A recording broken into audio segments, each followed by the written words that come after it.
space,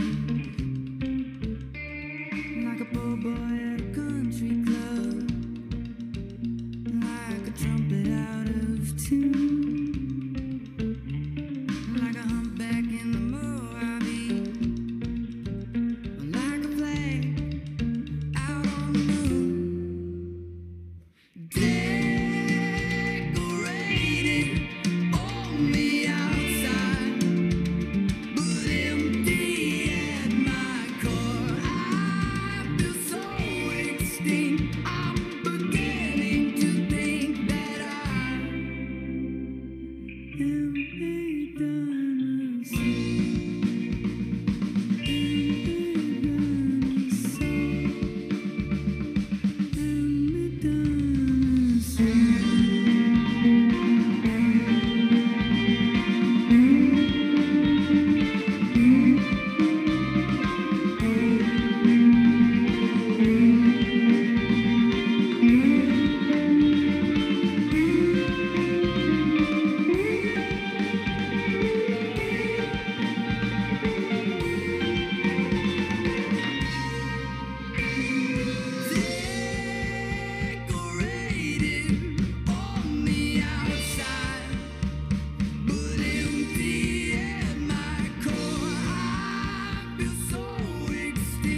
I feel so extinct. I'm beginning to think that I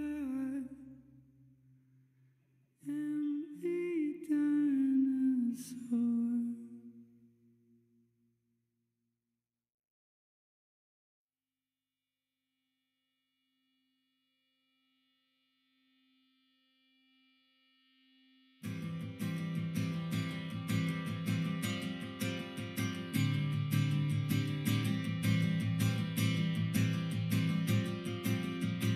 Keep having dreams of pioneers and pirate ships and Bob Dylan,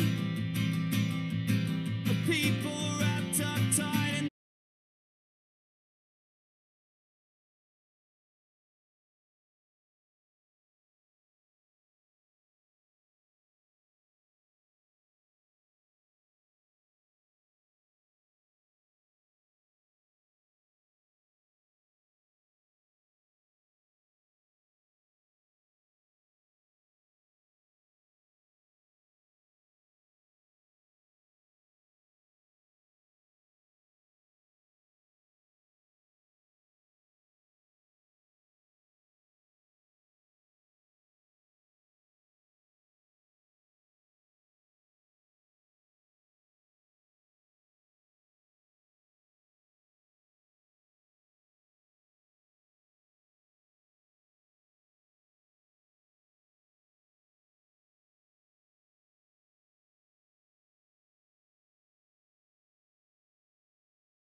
something.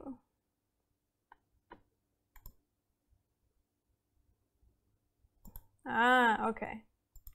There we go. Okay, sorry about that, guys. OBS was not happy about something. So, anyway. Trust me, I'm not rich enough to do a $25 sub either. But yeah, anyway, sorry about that, guys. Hello again. I'm finally back at it after a week off. My neck was doing some crazy shit last week and gave me this week-long migraine that was just ridiculous, and it's still kind of bothering me on and off, but I definitely feel a little bit better. Interesting little factoid. I had this miracle worker of a massage therapist on Friday, and she basically told me that it was this particular muscle. I think I've talked about it on here before, the sternocleidomastoid, this guy that runs all the way down. This one on the right side of my neck was just like bing, and it probably was the cause of a lot of it. It caused a whole bunch of pain over here and like all kinds of crazy shit. So yeah, so I'm glad I'm feeling better now. It was pretty ridiculous. I don't think I've ever been in that much pain, like just from like a muscular thing, because it caused migraines. It's like if you guys have ever had a tension headache, it's a lot of that is neck muscle based too. So tension in my neck, just kind of like meh. So, you know, probably just stress, because that's a thing that happens. Stress seems to be the root of all evils these days. But anyway, so I'm back now, so that's exciting. I'm happy to be here hanging out with you guys. It's been so long, oh my gosh. So looks like it's just me and you, Stu, right now. So we'll just hang out after being gone for a week. I'm sure everyone's just like, I don't know where she went. She must be gone forever. So sad, so sad. So I'm glad to be back though. Oh, we have a lurker. Ooh. Gotta love them lurkers. It's very true. So, all right. Well, I guess let's keep going with some biological profile methods stuff. So last week this was the only stream I was able to do last week. It was actually right after this stream that I realized that all of my migraine shit was going on. It just like hit me really fast as soon as I ended. So this was the only one I was able to do last week. But last week we did sex estimation, and that tends to be our first method that we do for estimating our biological profile parameters to try and identify somebody if we have an unknown individual that was found. And the next one we tend to do is age estimation. And the reason why we need to have a sex estimate before we do a lot of these is that a lot of the methods to estimate age from a skeleton are dependent on what sex. We have different developmental trajectories between males and females, and so the timing, and not necessarily order, but the timing certainly is different for certain maturational events between males and females. So we have to have more specific methods for each sex. And then it's still true also in adults as well. Definitely just a slightly different timing between males and females. So we end up with much more accurate estimates if we can do it within a particular sex. So, but we've got some videos today. Some of them are kind of long, so we'll kind of see what we want to do, if we want to watch the whole thing or just kind of go through a little bit of them. But I've got several that we can kind of go through because a lot of this is growth and development. So we're going to talk about bone growth today and how our bones grow, which is pretty fun. I like this stuff. This is what I study. I study growth and development in living humans now. I used to work mostly with dead people and looking at their skeletons to try and ask scientific questions. But now I actually work with living people, And growth and development is what's super cool. I think that the processes of growth and development are very important for how we understand adulthood, how we understand morphology in adulthood, how we understand human evolution, all of these things. Humans specifically have a very unique developmental trajectory. That's something that we anthropologists call life history, that we have a particular life history trajectory that is specific to being a human. And that means things like having a longer juvenile period where we are constantly learning from our caregivers and peers and everything, and ultimately dragging out that sort of developmental process until we get to adulthood. So I think it's a super important period within the human life history, and I think bones are cool. So the two go hand in hand. So I study sort of disruptions in growth and development, basically. That's what my dissertation is on. So I look at various things in our environment that can potentially disrupt growth and development skeletally. At least it's at the baseline, it's skeletally, but I'm looking at people's faces. But it's very much influenced by the underlying skeleton.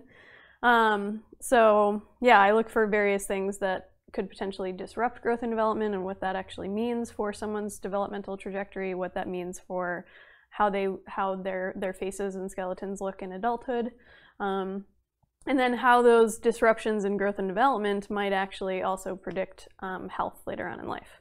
So this is kind of my jam. This is my stuff that I do.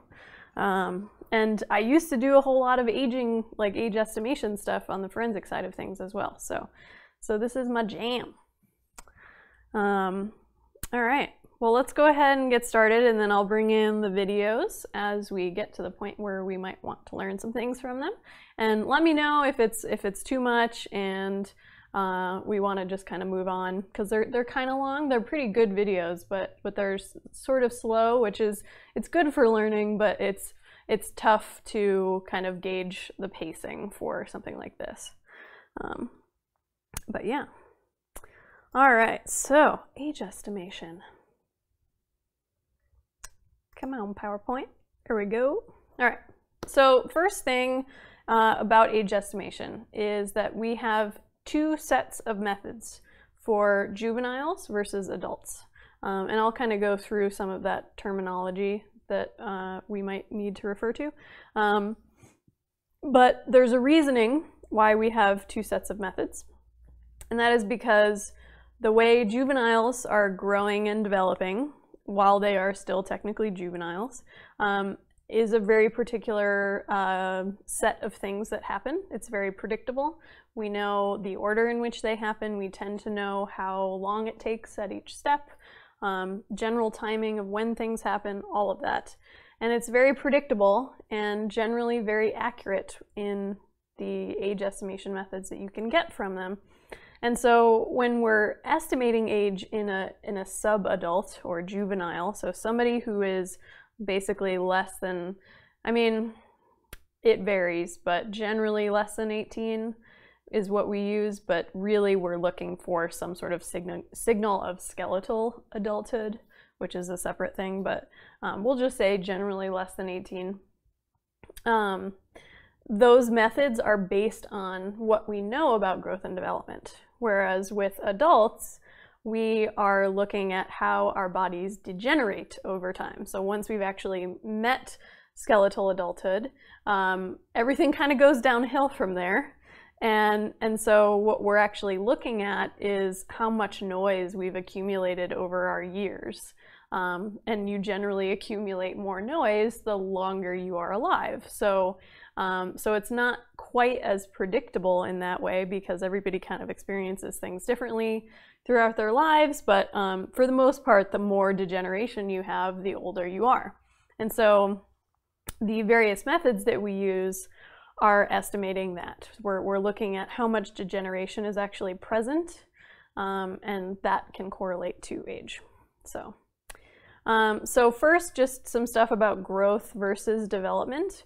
we always call it growth and development because they are two separate things. So growth literally just means a change in size, so an actual size difference. So a long bone is getting longer. A ossification center that's going to form the cap on a long bone is starting at a little pinprick and then getting bigger, bigger, bigger, bigger. So it's actually just size. And then development is a change in maturation, basically. So it's the change from a more juvenile state to an adult state. So it's actually a maturity kind of thing. Not necessarily, I mean, yes, technically like mental maturity as well, but I mean physical maturity. So there's two different things there. And we have a whole bunch of different things that happen during this time. So we not only have the actual bone growth at a very early stage, and that's kind of happening continuously. We have the maturation of each individual bone, which is going to start with probably multiple bone segments, and then they fuse together throughout development. I know I talked about that in the first skeleton stream, because we start out with like 270-ish bones, and then those end up fusing throughout development, and we end up with our 206. So, so that fusion process is a big, big part of this. Also teeth, very, very important for this particular stage, because we know how they form, we know in what order they tend to erupt in the mouth, all of that, and that's very, very precise that we can get estimates from. So teeth are a big part of all of this, yeah. Whereas degeneration is very different. It's basically things sort of shrinking. We have atrophying effects. We have potentially loss of function based on abnormal bone growth that happens at particular joints. We have things like arthritis that pop up. All of that, all of arthritis is just, it's bone growth. It's a little bit of bone growth and maybe a little bit of resorption of bone as well. And it changes the way your joints look, and all of that kind of stuff that we're looking for is potentially going to affect function, and it's something that we can evaluate on a level that it correlates with age. So, but like I mentioned, much more variable in the degenerative years, so that means that adult age estimation is a lot harder and generally a lot less informative than the juvenile aging. So one other thing about age estimation here is that we are not necessarily estimating chronological age. So that would be our actual age in years. So I'm not necessarily, if I were to be estimating my own skeletal age, I'm not necessarily trying to get to 30. So I'm 30 years old. But my skeleton may or may not actually look like a 30-year-old's. So what I'm trying to actually estimate, or technically what I'm trying to estimate, is my chronological age. But what I'm actually estimating is my physiological age or skeletal age.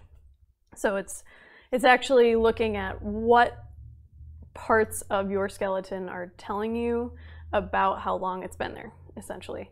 And physiological age tends to correlate with chronological age, but that varies depending on how old you are. So as a juvenile, my physiological age is much, much more highly correlated to my actual chronological age than it would be as an adult. So as a 60-year-old, I would not necessarily have the skeleton of a 60-year-old, and the correlation between physiological age and chronological age might be slightly lower. Am I saying I have the skeleton of a 21-year-old? No. My guess is that my skeleton probably looks older than I am. Although I've never broken a bone, but I'm allergic to dairy, so I didn't really, and I have been my whole life, so like I imagine that the fact that I did not get a crap ton of calcium growing up, I probably have a skeleton that looks slightly older, at least in terms of bone density. That would be my guess. But yeah, so who knows? I mean, that doesn't necessarily translate to the joint surfaces and things that we would actually be looking at to estimate my age from my skeleton, but maybe it does. Who knows? All right, so a couple of terms here. Probably a lot of these you might already know, but I just want to be sort of clear about what age ranges I'm talking about with these. So first we have our embryo. This is not something that we necessarily look at, but fetuses, specifically fetuses, are probably you are going to actually have bone growth happening in utero as a fetus, so that is technically important for what we're talking about. And a fetus is the term that we would use for any anything that is between the 3rd month in utero all the way up to birth. Let's see, I probably destroyed my skeleton with all the, oh yeah, phosphoric acid for sure. Yeah, so apparently the way this works is that your bones have a calcium-phosphorus balance. And so the more calcium you take in, the less phosphorus is in there, and vice versa. So the more phosphorus you take in, the less calcium you have. So it's about a balance. You need some phosphorus in there, but if it's much more phosphorus than calcium, that can cause a problem. And so that's, I think, what people talk about with phosphoric acid. So yeah, do all sodas have phosphoric acid? Or like, basically I'm asking, does the La Croix that I drink all the time have phosphoric acid in it? Because it probably is fucking up mine too.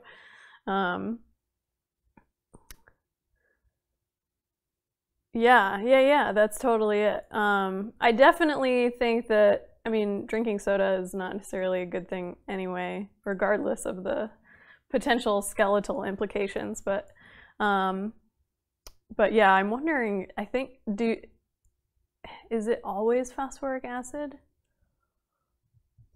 I don't know. But anyway, I'll have to investigate that, because it's actually probably a thing that I have to pay attention to. But anyway, there's so many, yeah, I know, RIP skeleton, totally, me too. I'm like 100% going to have osteoporosis when I get older. Like, there's just no way around it.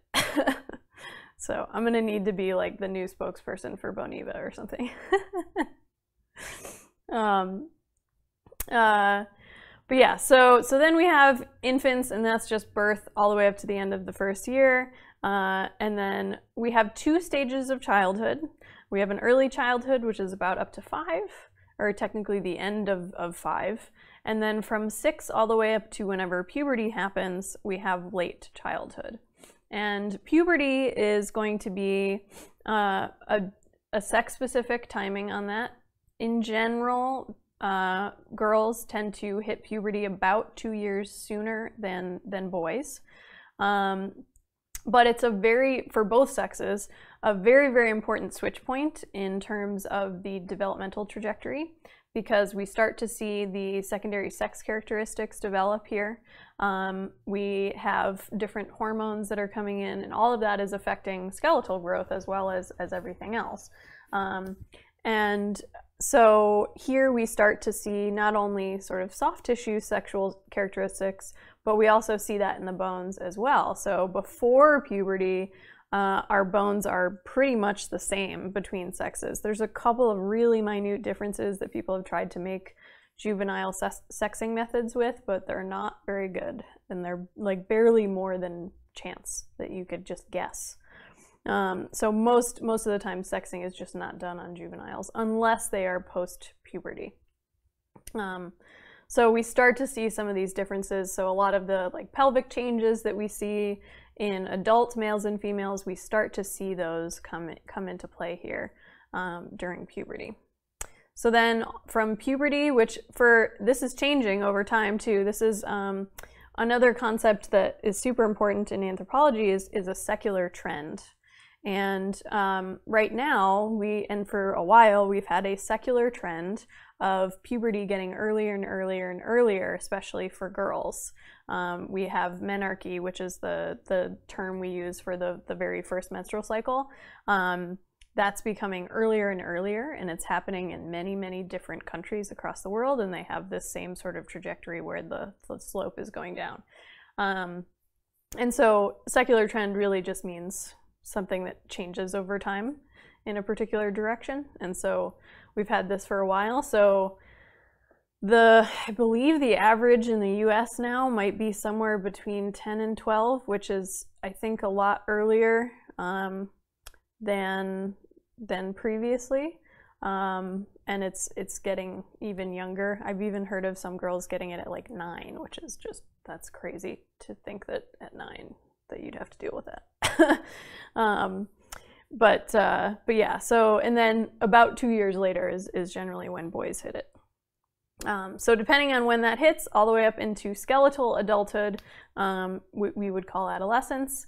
And then technically for our purposes, adulthood means the cessation of skeletal growth. So we're no longer fusing, with one exception. But in general, we're done growing. We have reached skeletal adulthood. And I remember, I think during the skeleton lecture, I mentioned that there's this spot on the base of the skull. So here's our occipital bone here. This would be the foramen magnum if it wasn't filled in. And then this portion right here, this is part of the basal portion of the occipital. This is a fusion point between the occipital and the sphenoid. And it's a special joint called the spheno-occipital synchondrosis.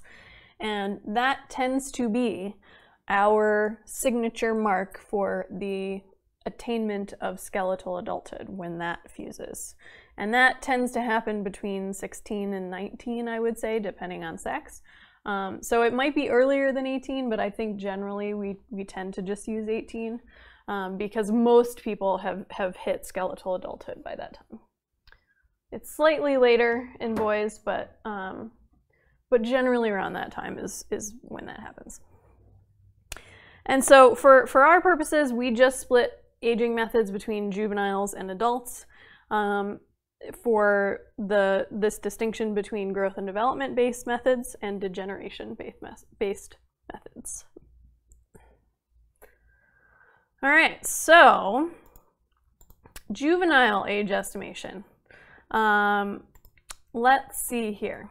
So I already kind of mentioned we have this increase in size as well as the adult shape attainment that we're looking for, so the maturational side of things. There's a lot of variation in this, but much less so than in the adults. So we do see variation in the timing and pace of these things within and between girls and boys, within and between different populations. So you might have a slightly slower versus slightly faster trajectory in any of those. And that variation tends to come in the form of the timing of the ossification process. So ossification just means bone forming, basically. Timing of when things start to ossify, and then also timing of when we start to see the formation or mineralization of teeth and when they erupt into the mouth. I should also have on here not only timing of bone ossification, but also of fusion too. So that's sort of the second step of that. So we tend to have variation in that and the time in between each stage. So that's generally where things lie. I believe the next one, yeah. So I've got this image here. This is kind of just a brief rundown of how this process works, but I do have a couple of videos for this. And there's two different types of bone growth: intramembranous and then endochondral. And this one is showing the endochondral bone formation process, which is the type of bone formation that you see in pretty much everything except the skull, with one exception. The clavicle or collarbone does not grow this way. Everything else in the skull and the clavicle is intramembranous. So I might just stick with endochondral, but the videos that I have are the endochondral one kind of refers back to the one on intramembranous. So let's test them out, and you let me know if it ends up being kind of too much and we want to maybe slow down a little bit, and I'll go over things. Hey Black Robe, what's up? All right, so let's take a look at this video. Okay. It's actually, they're pretty good videos, but they're a little slow, and that's fine. It's just, it's doing a little bit more of my job than I would like it to be doing. I kind of I want something more that I can interact with. Whereas like they're kind of teaching it to you. So let me know if you get tired of hearing this guy talk and you want to hear me explain it, then that's fine too. So.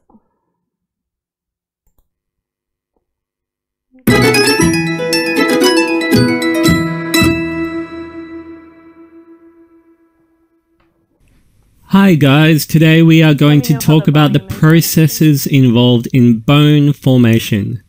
We've been making some great progress so far in the skeletal system, and this lesson will hopefully be no different. Dude, you say skeletal? There are two distinct ways in which the body can form bone. This tutorial will focus on the type that is first present after conception occurs, and we refer to it as intramembranous ossification. If we start by breaking those two terms down quickly, intramembranous and ossification, we can get a bit of an idea of how it happens. Way down here. Is that better? So intramembranous meaning from within it was doing a some membrane, red things. and ossification meaning the deposition or formation of bone. Is that better? So formation of bone from within a membrane. Hopefully I didn't blow your ears out. And as you can see that I've already started writing up here, in utero before week 8, all bone is formed from hyaline cartilage and fibrous membranes. So that's how it's So those going are the to two. start. So the cartilage is the formed from endochondral, those and then within fibrous membranes, we call that that's the intramembranous. intramembranous. Little louder? Okay. So that's our term here, and that's what the focus of this lesson is going to be right now. Now, before we get straight into the actual process, I'll just point out quickly that cranial bones and the clavicle are formed by this method. Mostly flat bones are formed by intramembranous ossification. Good to know. So just writing that down quickly, cranial bones and the clavicle are formed this way, so mostly flat bones. Also, just quickly, other fun fact about the clavicle, I kind of mentioned that our cessation of skeletal growth happens around 18, with one exception. The clavicle is that one. It's actually the medial end of the clavicle, so towards your sternum here. You've got two little ends here. That is actually the last place in the body to fuse, and it happens around like 28, 29. So it's actually the last thing that fuses in the human body. So a little fun fact. So I probably just got to the point where mine finally fused. So now moving on to the part of this lesson that matters, formation. Because everything he just said does. How does it happen? How does it work? Well, we're going to go through in a step-by-step method, and I'll show you guys what's going on. So now, really early in development, we have mesenchymal stem cells, and stem cells are just cells that can differentiate or can turn into many different types of cells. You have mesenchymal stem cells that are going to aggregate and How old are you, Black Robe? differentiate, so change their nature. It might be They're just going your to clavicle left differentiate into a type of cell called an osteoblast. Now, the osteoblast will be the main type of cell responsible for bone deposition in your body. And a blast means to produce, to grow. I usually do another way to blast think of this differentiation that's happening here with there these you go, yeah. So your cells, clavicle's the only one left. they're becoming committed to this cell type. I'll see if I can find an image of what it might look like. Now, these bone-forming osteoblasts are going to come together and form what we call an ossification center. And that ossification center is really the start point of the bone. I'm picturing some sort of like bone forming institute where all the osteoblasts are wearing just suits all these and they're blue like, let's form lines bones you see today, around guys. as well are just gotta keep that collagen quarterly fibers in that matrix bottom around line the up. bone or around the ossification center. And now those osteoblasts, they're going to begin to start to secrete something called osteoid. Now, osteoid is a substance that is going to be responsible for the actual properties of the bone, the hardness of the bone. So it's an unmineralized bone at this point.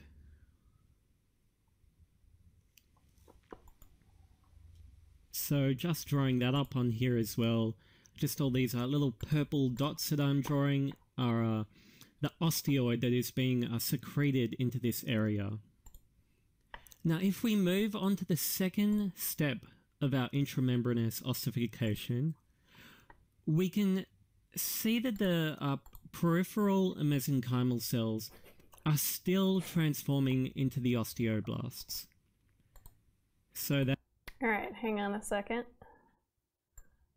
I got an image here. Let me see if I can add it.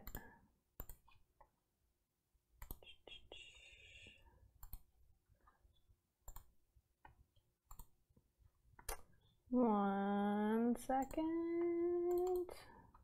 There we go. All right, so this is the medial clavicle. So you can actually see here the different stages. So medial clavicle, this is actually upside down, the way they have this. But this would technically be a left clavicle. So your medial end is in here.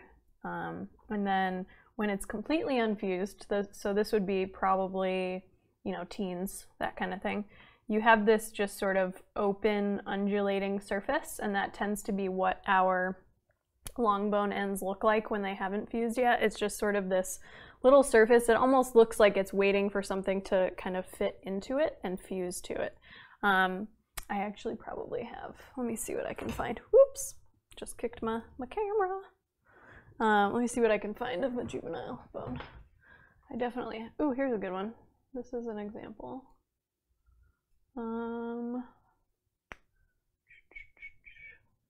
Well, so I don't have a completely unfused one, but I do have one that's like kind of halfway there. So, oh yeah, I do have some on here. Okay, cool. So like, here's an example. So this is a cow vertebra. It's a thoracic vert, or actually, no, this is lumbar.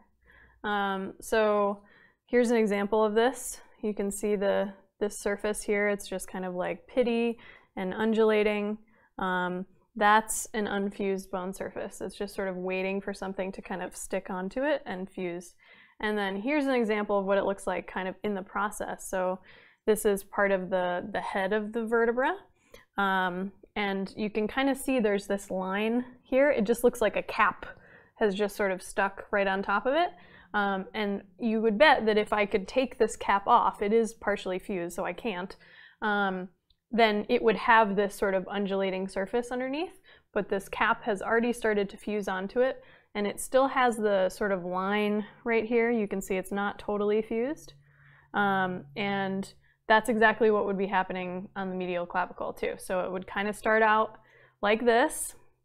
You've got that undulating surface, that's that left one here. And then probably right around now, at like 25, you might have something like this where you start to see this little cap developing on top of it. And it might be partially fused, kind of like this guy, but not completely yet. You might see sort of that residual line there.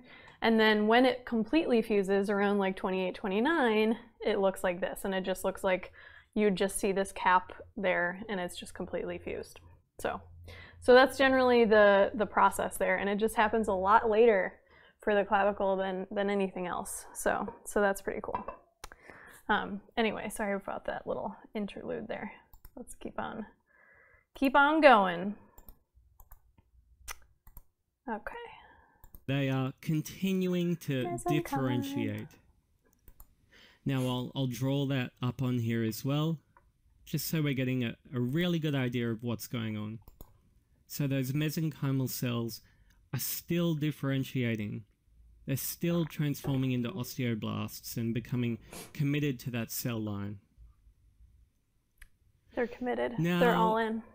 our osteoblasts, we can see that they're taking on a slightly different shape. What we can see that's happening here is the osteoid now is only being secreted inward. It's being secreted towards that ossification center.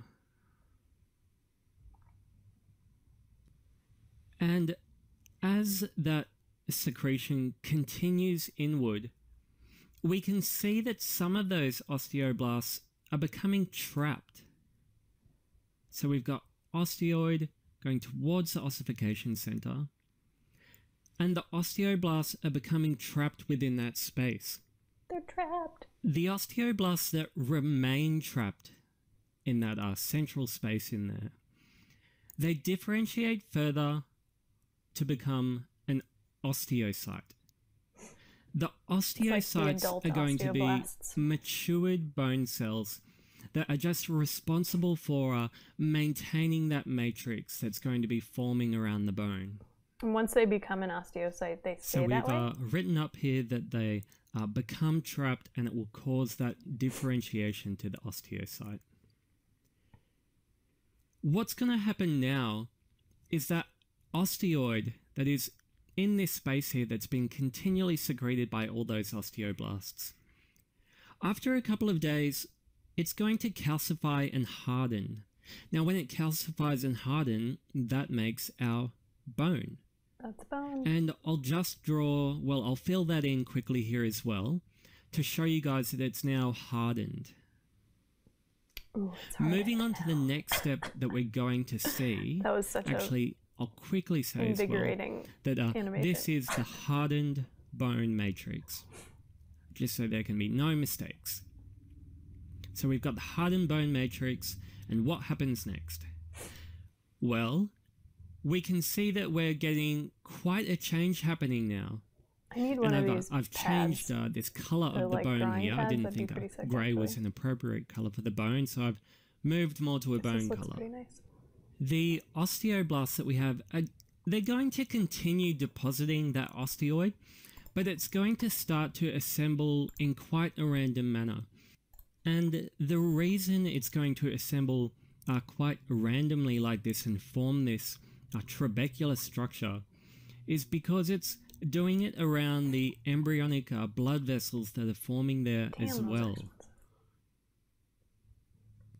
So those embryonic blood vessels are going to be twisting and curving through that woven bone and causing the formation of that finely woven trabeculae. So we've got these blood vessels. We can see them going in all directions. And like I just said, that will cause the formation of that trabeculae. So finely woven trabeculae. The last thing that we can see happening here on the outer surface is that these mesenchymal cells are joining together much more densely, and these collagen fibers are joining together more densely as well. And what's going to happen is they're going to differentiate and condense into what will be the periosteum of the bone surface. So they begin to differentiate into periosteum. And that will bring us on to our last phase of intramembranous ossification. What's going to happen in this last step is this lamellar or compact bone that we've learnt about when we looked at the gross anatomy of the bone is going to start forming toward the outer edges of those trabeculae. Hey, like and lefts, what's up? Towards where those osteoblasts that we can still see. Here's some trabeculae, guys. So trabeculae are inside, and they're kind of like the load-bearing down quickly for bone you as well, so you can see what that lamellar bone is going to look like. Here's some. Now right that there. lamellar bone gets deposited into layers like this. But so it's you can kind of see different it's just like web-like structures bone. on the inside. So it gets deposited in layers, and it's a layered structure. Now that internal spongy bone, Still focusing on me, it's going to remain there. The reason that internal spongy bone is going to remain there, because we have something very important in our body happening in those spaces. Something called hematopoiesis. Hematopoiesis. You've heard the term red bone marrow before, and I discussed red bone marrow in our gross anatomy as well. I think that's And how that it's vascular tissue is going to be forming that red bone marrow. This is how you can potentially tell bone So we're going to age, have this area now that's going to be filled up with I'm just kind of going through the whole, well, so I'm just with the writing help all of this down. guy, Vascular going through the tissue whole, within the trabecular spaces is here, going let to me be pause it real quick. forming that red marrow. Going through the whole bone formation process, because the growth and development trajectory that we go through as a juvenile is how we tell age in a youngin. So that is technically how we do it, by understanding how growth and development happens. So I'm just kind of going through the whole process of how bone forms, because it's cool. Put that up on here now, and I'll just point out that this whole area now is just filled with that marrow. Now we can see one more thing going on here. There's still osteoblasts there.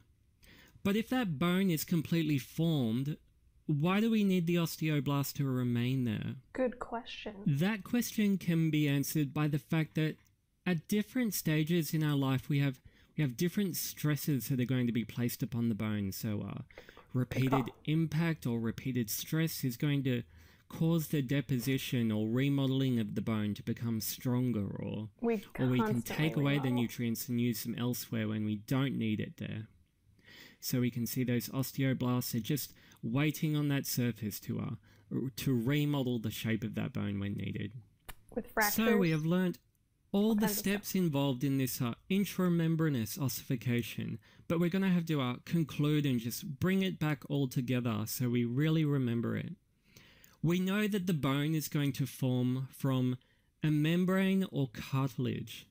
Now it's going to mostly be flat bones, for the membranes. And it's going to be caused by those mesenchymal cells differentiating into those osteoblasts. And once they've differentiated into that osteoblast can then direct the growth of the bone by depositing that osteoid. Woven bone will start to form, and once that woven bone forms, we start to push outwards where the lamellar bone and the outer periosteum can form from those mesenchymal cells that remain in that area. So that'll be the outer surface. Making it rain with bone. And those surface osteoblasts that remain there are going to be used for remodeling when required. And that's our intramembranous ossification, guys. In the next video, we'll have a look at endochondral ossification and how it differs. I hope that was helpful, and thanks for watching. Cool. So that's intramembranous. And now we'll go through endochondral. So intramembranous is kind of boring. That was part of the reason. You want to succeed in med school, but reading textbooks usually puts you to sleep. Lecturio is your... Go away. There we go. Sorry. So intramembranous is kind of boring. It's not super exciting. It's not very clear how it works. It's basically just cells differentiate, you get this sort of fibrous matrix, it calcifies, blah, blah, blah. It's not super exciting, but I think endochondral is actually way cooler, just in how it works, because we actually form a cartilage model of all of our bones first, and then that just gets systematically turned into bone over time. And it's actually kind of cool. So let's go through the endochondral video now. It's the same guy. So I'll do the same thing where I kind of comment on everything, but in the very beginning of this, I'm gonna go pee. So I'll be right back. But I'll get this started for you guys. Oops. All right.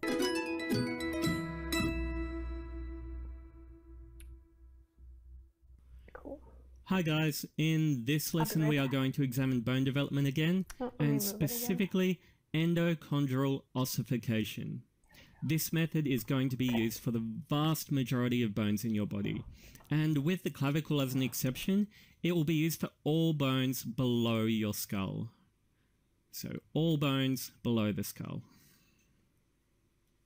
With intramembranous ossification, I had stated that it was the primary method within the first 2 months of fetal development. But after that time, we see endochondral ossification become the primary bone formation method. The key point that your body has achieved by this stage in fetal development is that the majority of the skeletal framework is hyaline cartilage. So this will be the blueprint that endochondral ossification will use. Now that we know those key factors that endochondral ossification needs, let's take a step-by-step look at what's actually happening in the process. So the first thing that we're going to see happen here is that the perichondrium is going to become vascularized. So the perichondrium is the outer layer of this cartilaginous tissue in the forming bone, and it's going to be penetrated by these tiny blood vessels that are going to start delivering nutrients to that area. So that perichondrium is vascularized. Next, what we're going to see is after that area has become vascularized, those blood vessels are going to start delivering nutrients that are going to stimulate those mesenchymal cells that remain there to differentiate into osteoblasts. And we learnt previously that osteoblasts are cells that form bone or deposit osteoid. So we'll just draw quickly on here that these are mesenchymal stem cells that are sitting in this area are actually going to start to differentiate and change and commit their form to becoming osteoblasts. Now, once they've become osteoblasts, they're going to start to gather along the diaphysis wall, and the diaphysis wall is just the outer edge of those long bones. The long middle part, basically. Once again, we'll just draw that up here so we can get an idea of what's actually going on. So they're gathering at the diaphysis wall to form a bone collar. So these osteoblasts we can see gathering here along that wall are going to start depositing osteoid and forming a bone collar. Now we'll just highlight that in there so that we can see this is bone that's starting to form around here. And it's going to go all the way around that diaphysis. We'll just point out as well that this central point here that this whole process has started from is actually called the primary ossification center. So the primary ossification center is going to be our starting point for endochondral ossification. And the last thing we'll point out before we move on to our next step is that all of this central blue area is currently hyaline cartilage. So that's all the same stuff that you have on In this second phase of endochondral ossification, what we are going to see is that the formation of the bone collar will cause chondrocytes that remain within that central cavity to enlarge and send a signal to the surrounding cartilage to calcify. Now, chondrocytes are just those cells that were responsible for building the initial hyaline blueprint. Much the same way that you would with bone, too. It's just a different form of cell. What this calcification is going to cause is an impermeability toward the inner portion of that developing bone. Due to the cells remaining in that area no longer receiving the nutrients they need for survival. Now, when those nutrients can no longer come in, what it's going to cause is cell death of those cells in that area. So we'll just draw that here. Nutrients are trying to go in, but they can no longer diffuse through that area. Once the cells have died and that matrix begins to deteriorate, a central clearing will start to form. So I'll just draw that on here, the central clearing. So we can see just in here. But if we think about it, when hyaline cartilage is deteriorating and a cavity is forming, how will the structure be supported? This is when we have to remember that a bone collar has already formed around the outer edge of that diaphysis. So it's supported by bone already, and we'll just show that here. While this is all occurring at that primary ossification center, there are still going to be healthy chondrocytes further toward the distal ends of the bone that are still producing cartilage matrix and in charge of elongating that structure, as I'll just farther show away here. from the trunk. Proximal So the bone is closer to the still trunk. getting longer with the deposition of more cartilage. Now, if we move on to the next step, the first thing we are going to see is that there is a new structure appearing in the middle of the bone. This structure is called a periosteal bud, and it will be in charge of directing new bone growth from here. So I've got written here that this periosteal bud will invade that cavity, and it's going to cause the formation of spongy bone. That's trabeculae. And the reason it does that is trabeculae in the because that last video. periosteal bud that's going into that central area consists of an artery, a vein, lymphatics, nerves, and it's also going to deliver osteogenic cells. All the goods. So it consists of all those different vessel types. And we'll just write that all here as well. So this is the periosteal bud is developing from here. So when I say that it's going to be delivering osteogenic cells, what I mean is it's going to be delivering cells that are involved in either the building or degrading of bone tissue or bone matrix. Osteoblasts So osteoblasts or osteoclasts. Yeah, he Now, hasn't brought up clasts are in charge of osteoclasts. degrading, and blasts are in charge of building. So we'll write that down here quickly, and then I'll show you on the illustration. I usually use resorption So as if we opposed want to to degrading. remove Kind of that not cartilage the matrix, but same at the term. same time be building that new spongy bone, this is how we're going to go about it. Okay, we've got that all written up. Let's have a look at where it's actually occurring. So we've got these osteoclasts that are going to be positioned where the cartilage ends. And it's going to be degrading that cartilage matrix tissue. So there's room for new bone to be grown in there. So that one's our clast cell. Now we've got these osteoblasts all through this central kind of cavity area now, building and depositing new spongy bone matrix. So that's building, and that's blast cells. They're kind of always working together. The last step that we're going to notice here is that this bone is still elongating. So we have those chondrocytes still depositing new cartilage further up towards those epiphyses. So it's elongating still. And we'll just draw arrows in that direction here to show where it's being elongated. Growing outward and upward from that primary ossification center. And now when we move on to the next phase, we're going to see a few more differences again. This central cavity we can see now is almost completely spongy bone. So the primary ossification center is going to continue to enlarge. Degrage is like fancy Just degrading. drawing It's that like up here French quickly degrading. as well, that primary ossification center is enlarging. Earlier on, we had the osteoclasts degrading that cartilage matrix so that new room for spongy bone could be made. But now they have another role as well. They're going to start degrading the most central portion of our spongy bone so that the early stages of the medullary cavity can be developed. And Medullary we'll show that cavity? here. Oh wow, I've never heard that. We normally say So we medullary. have these osteoclasts that are degrading and breaking down this central portion of spongy bone now that were deposited earlier by the osteoblasts. Just writing here now that that's where the medullary cavity will start to be formed. I like that. The medullary cavity we know in a mature long bone is going to be where we're going to store fat. Marrow, bones, So we'll just show that bone fat. this empty area in here is the early stages of that medullary cavity that the osteoclasts are It's working really on hard to clearing. see.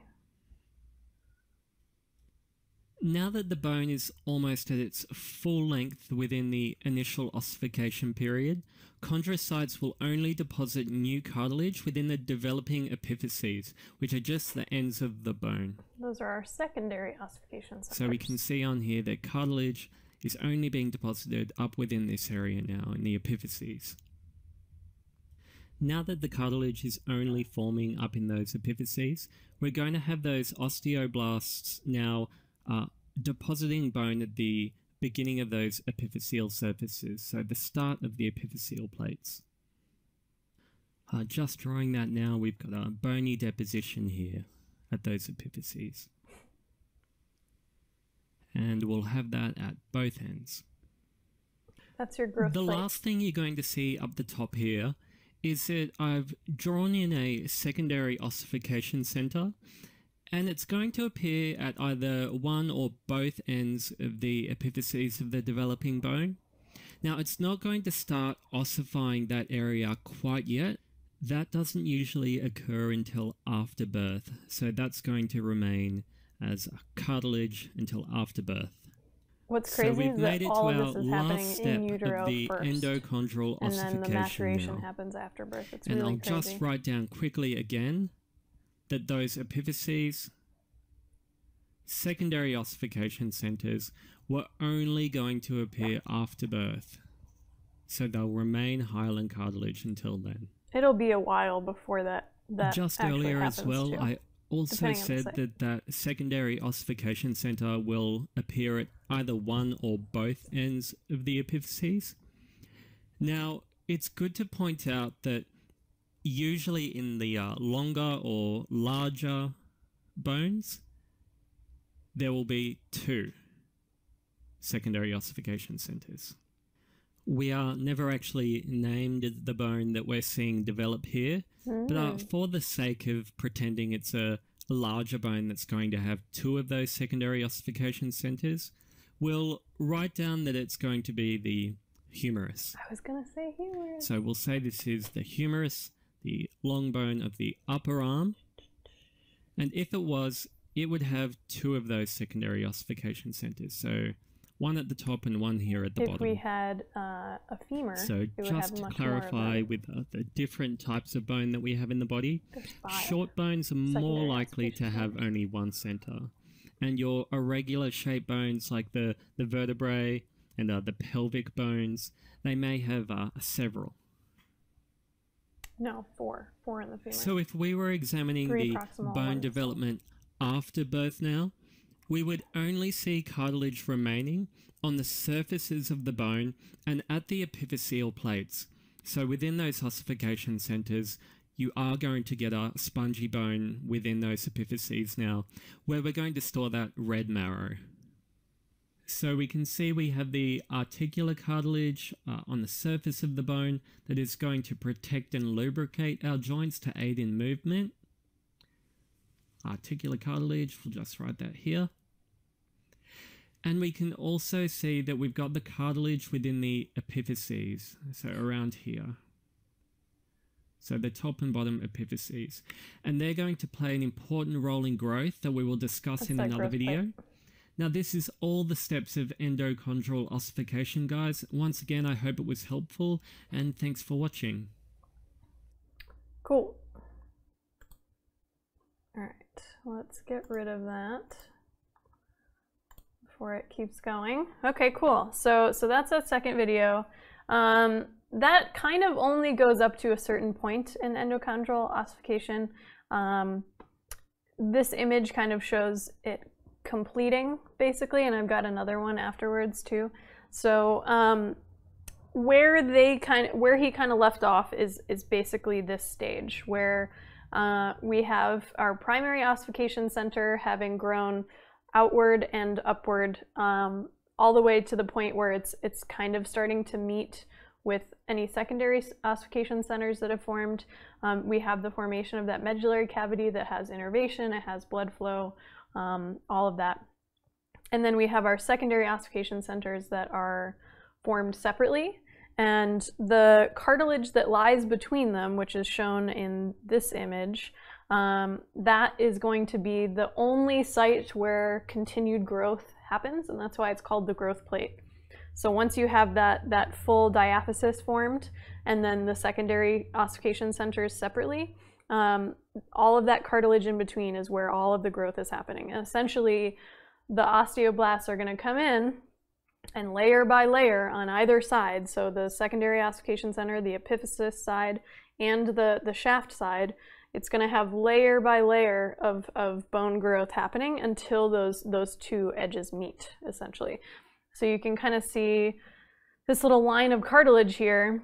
That's where it's just going to be systematically filled in with bone all the way up until the point where it fuses. So the second that you have enough bone laid down there, that's going to be when fusion actually happens. And so then those secondary epiphyses or secondary ossification centers complete that full diaphysis and make one bone. And that's when you're reaching that adult shape of the bone as well. So growth is ceasing, but also you have the full development or maturation of the bone too. Here's kind of a more in-depth view here. So you can see that leftover line of cartilage right in here. And that's just going to get laid down with bone over time. You might have when that bone is finished forming, you might still have a little bit of a line. And that's where you might have, you might still see kind of a line on the outside of the bone where it's not 100% fused, but it's on there at that point. It's definitely one bone. You might just not have perfect remodeling where that line actually was so far. But eventually that would happen given enough time, basically. So the one thing I want to kind of emphasize that he didn't really hear is the sort of relationship between the osteoblasts and the osteoclasts. He kind of only brings them in the endochondral growth video. They're happening in intramembranous as well, and they're really, really important because every time an osteoblast is going to lay down some bone, at first, usually, it's really disorganized and kind of like haphazard bone. And then eventually, this is what happens when bones are healing themselves from a fracture too. So it's going to lay down this sort of disorganized bone first, just to kind of get a structure there. And then those osteoclasts are going to come in and resorb that bone as new bone is then laid down. That's that lamellar bone that he was talking about, where it's a nice sheet of bone, it's well organized, it's structurally good, and it has a lot of strength and integrity. And so only that can happen if the osteoclasts come in and get rid of that sort of bony precursor that's laid down before. So they're always kind of working together, and the remodeling process is not just building new bone, it's getting rid of old bone that you don't want to be there. So the osteoclasts are super important too. So I just wanted to give them their due. But yeah.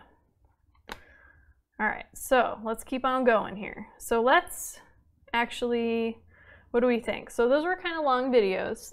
So I'm going to ask you guys what you want me to do here. So I was going to go straight to epiphyseal union here because that's kind of what we were talking about. I guess these other two technically are also driven by bone growth and development, but I want to make sure we have a decent amount of time to get to the adult stuff too. So do you guys want to just go through this in order and then see where we're at, and then maybe I save adult age estimation for next week? Let me know. Why don't I'll just keep going in order, and then if you guys have to go or whatever, we can maybe save adult age estimation for next week, because it is a totally different sort of process. So all right, up to me, we'll see. All right, so let's just keep on going, and then we'll see how we feel. How about that? All right, so let's just go with long bone length first. These are the generally 4 methods. There are lots of these, but these are 4 of the main ones, I would say, that we tend to use to estimate age for juveniles. And long bone length is one that's really only for a fetus. I mean, technically we could use it for a juvenile as well, but at that point it ends up being just part of epiphyseal union. So one of the methods specifically I'm going to talk about for this is for very young fetuses. Then we have wrist development. So these are the carpals that sit inside of our wrist. We can track when they show up and how big they are and how developed they are. Then we have our epiphyseal union, which is essentially this whole process of endochondral ossification, where we're looking for the stage of the secondary ossification center development. For the most part, we're always going to have a diaphysis. That's always going to be there from birth, essentially. That's going to grow, and then whether or not the ossification centers are present yet, that's one stage. Then how big they are, how fused they are, et cetera, et cetera. And then we have our teeth, so the actual mineralization process of the teeth themselves, and then when they erupt out of their crypts. So, all right, let's keep on going. Okay, so first, our long bone length method for estimating age in a fetus. This is actually more common than you might think, that we might actually have to use this. It's especially common if you find an adult female skeleton who also was pregnant at the time of her death. This is actually pretty common. I would say I've never come across one of these in a forensic setting, but I've definitely heard of people excavating bodies in an archaeological setting. So you'd actually have maybe a burial of an adult female who was pregnant at the time that she died, and you would then also be able to, based on the long bone length of those diaphyses that have already formed in utero, we can tell about how old in lunar months we might have seen that fetus. So, the main method that we use, and this is in dire need of being updated, but this is still technically what we use. It's Fazekas and Kosa. They are a Hungarian, I believe, pair of researchers.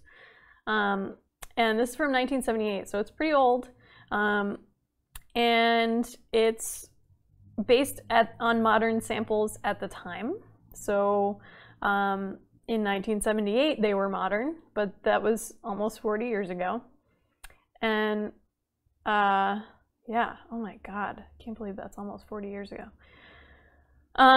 So really it needs an update. We need another iteration of this because of exactly what I was saying earlier about secular trends. So this is something we'll talk much more about when we get to stature estimation, but there is a very significant secular trend of stature in the US and many other countries as well, where over time, generation by generation, we're getting taller. And this is something that's attributed to better nutrition, less disease burden, that kind of thing. This is the kind of stuff that I actually study and is interesting to me. So the same thing would be true of our fetuses, technically. So we do need an update on this. But basically how it works is that you're going to have that little diaphysis, and they are little. I'm talking about like this big, maybe even smaller. And we're going to just measure the length of that. We would use calipers, which are basically just like little teeth that you can actually track how much width there is between them. We can do it with a manual one that's technically most often used for measuring skulls, or we have digital ones where it's like little teeth and it actually will measure exactly how wide it is.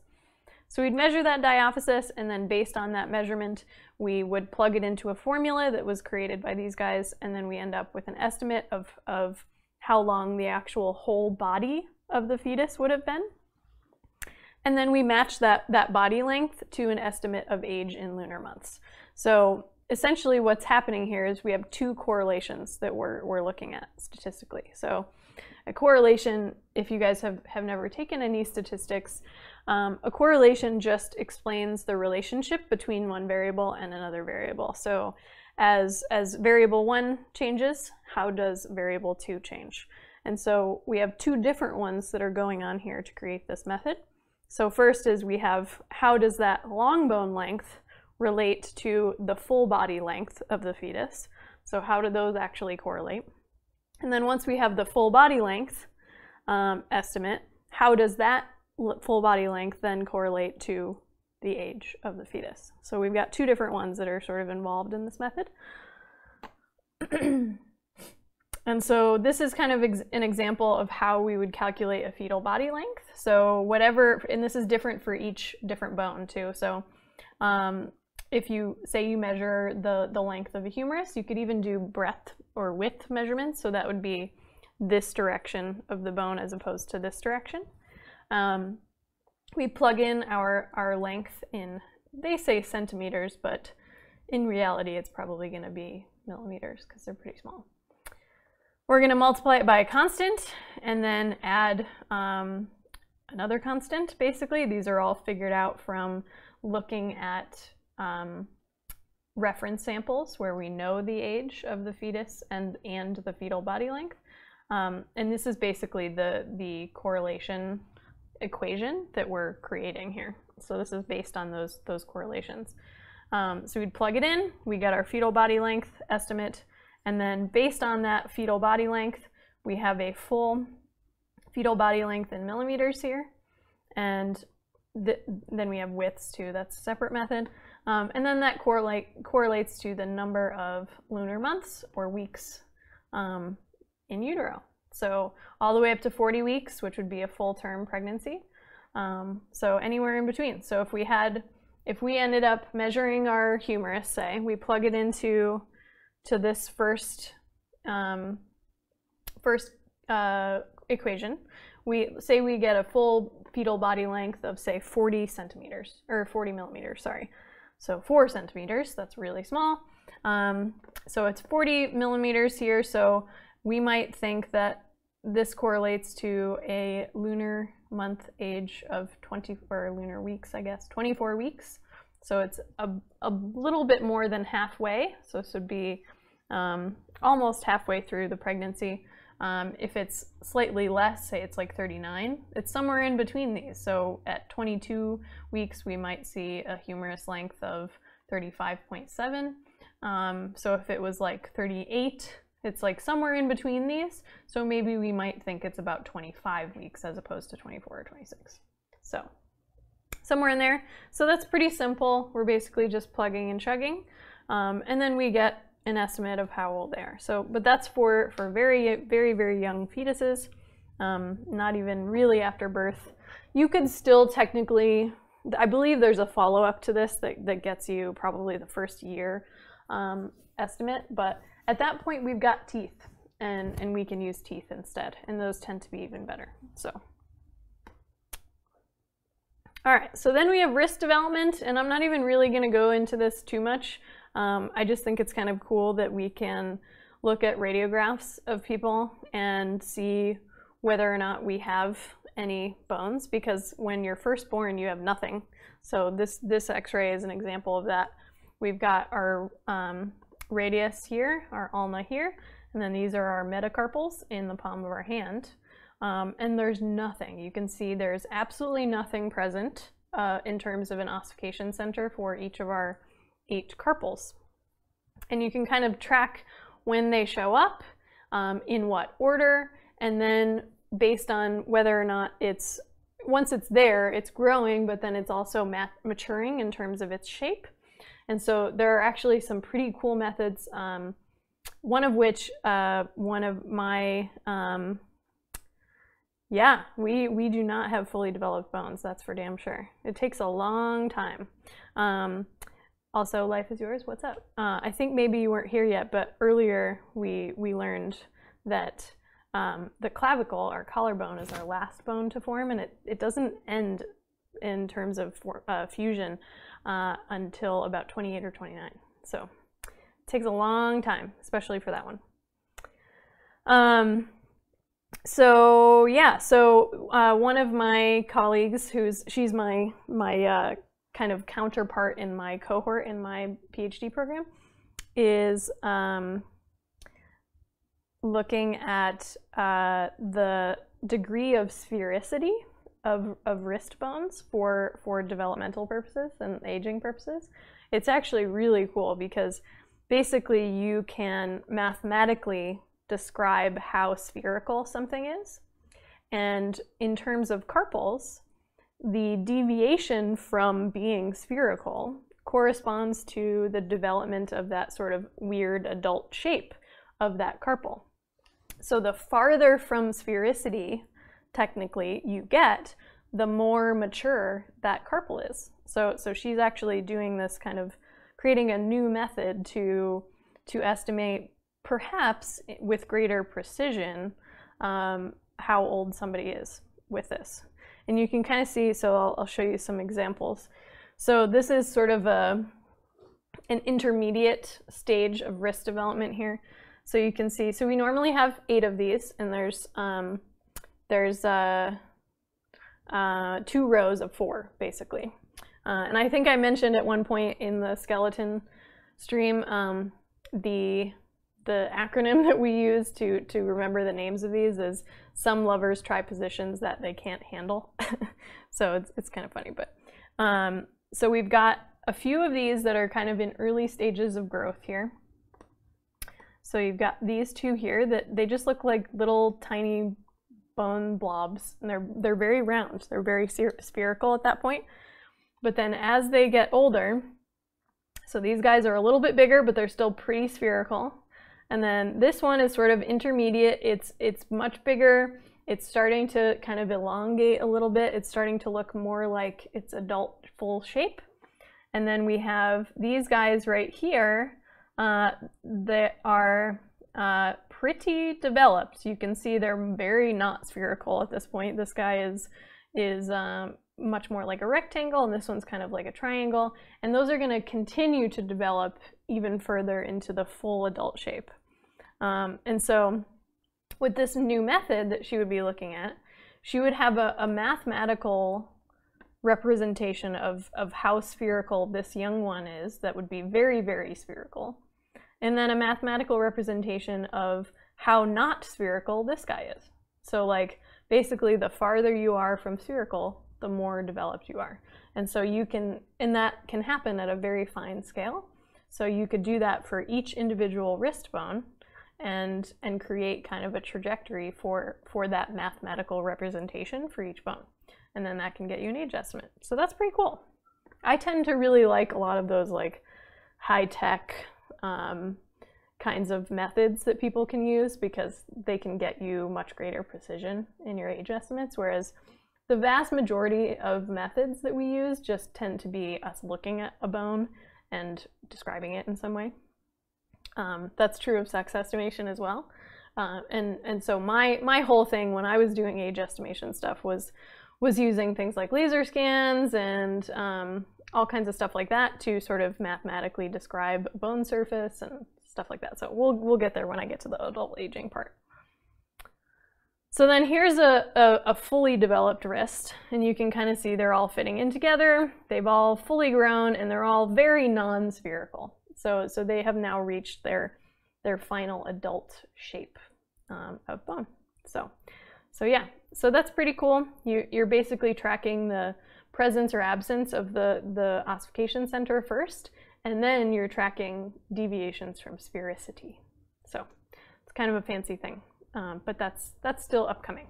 That's part of her dissertation work. So okay, so now we're up at epiphyseal union. So this is exactly what that whole video was about. Generally, we are looking at endochondral ossification processes here, because this is about long bones. We don't really do it for anything else. And this we can do with both a visual assessment of the bone or a radiographical one. So we can look at x-rays, and we probably want both, honestly. That's just good practice. We tend to look at everything we possibly can. Hey Box, what's up? We're talking about bone growth today. And in an educational setting, not in anything else. I want to be clear about that. Given the fact that someone was just doing naughty things on Twitch recently, we're not talking about any other kind of bone growth. Thank you very much.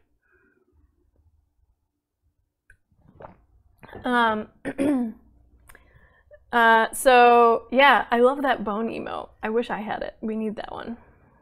Sheriff Eli, man. Maybe I'll create we've got Javi, so there's at least that. And it's a pretty good one too. I'm a fan. That's my first emote that I've ever made. The other one's a buddy of mine made, so. But yeah, I made the Javier one. So yeah, all right, so we've got 4 stages of epiphyseal union that we are tracking here, and I'll kind of go through each one of these. So basically no fusion whatsoever. So we have totally separate secondary ossification centers. We have a start of fusions where that ossification center has started to kind of stick onto the diaphysis, but you can still see that there's a lot of fusion that still needs to go on. Then we have the complete fusion stage where we might still have that sort of line visible. That's like this. You can see this is a pretty good example of that. This would be an epiphysis of the body of this thoracic cow vertebra. But you can still see that there's a line there. It's fully solid on there, but there's still a line present on the very outside, meaning that it wasn't 100% fused, but mostly so. And then finally, our last stage is where that line is just completely remodeled, and we call it obliterated. It's no longer there. You can't tell that it ever was there. And so generally what we're doing here is evaluating at what stage of union we are looking at for each bone, because the timing of individual joints and individual bones follows a predictable pattern within sexes, between sexes. There's some differences, but in general the same order is happening, but they might just happen slightly earlier depending on what sex. And that's what we're looking at. And so let's take a look at some examples here. So this kind of shows the whole pattern. So this is kind of what it would look like maybe just after birth, where we just have our diaphysis. It's relatively short.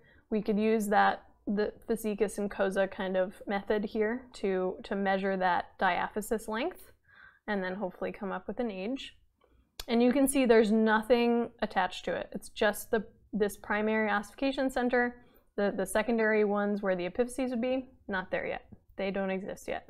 So this is what it would look like when you're first born. So the life is yours. That's essentially what you're looking at here. That's kind of why kids are a little wiggly, you know.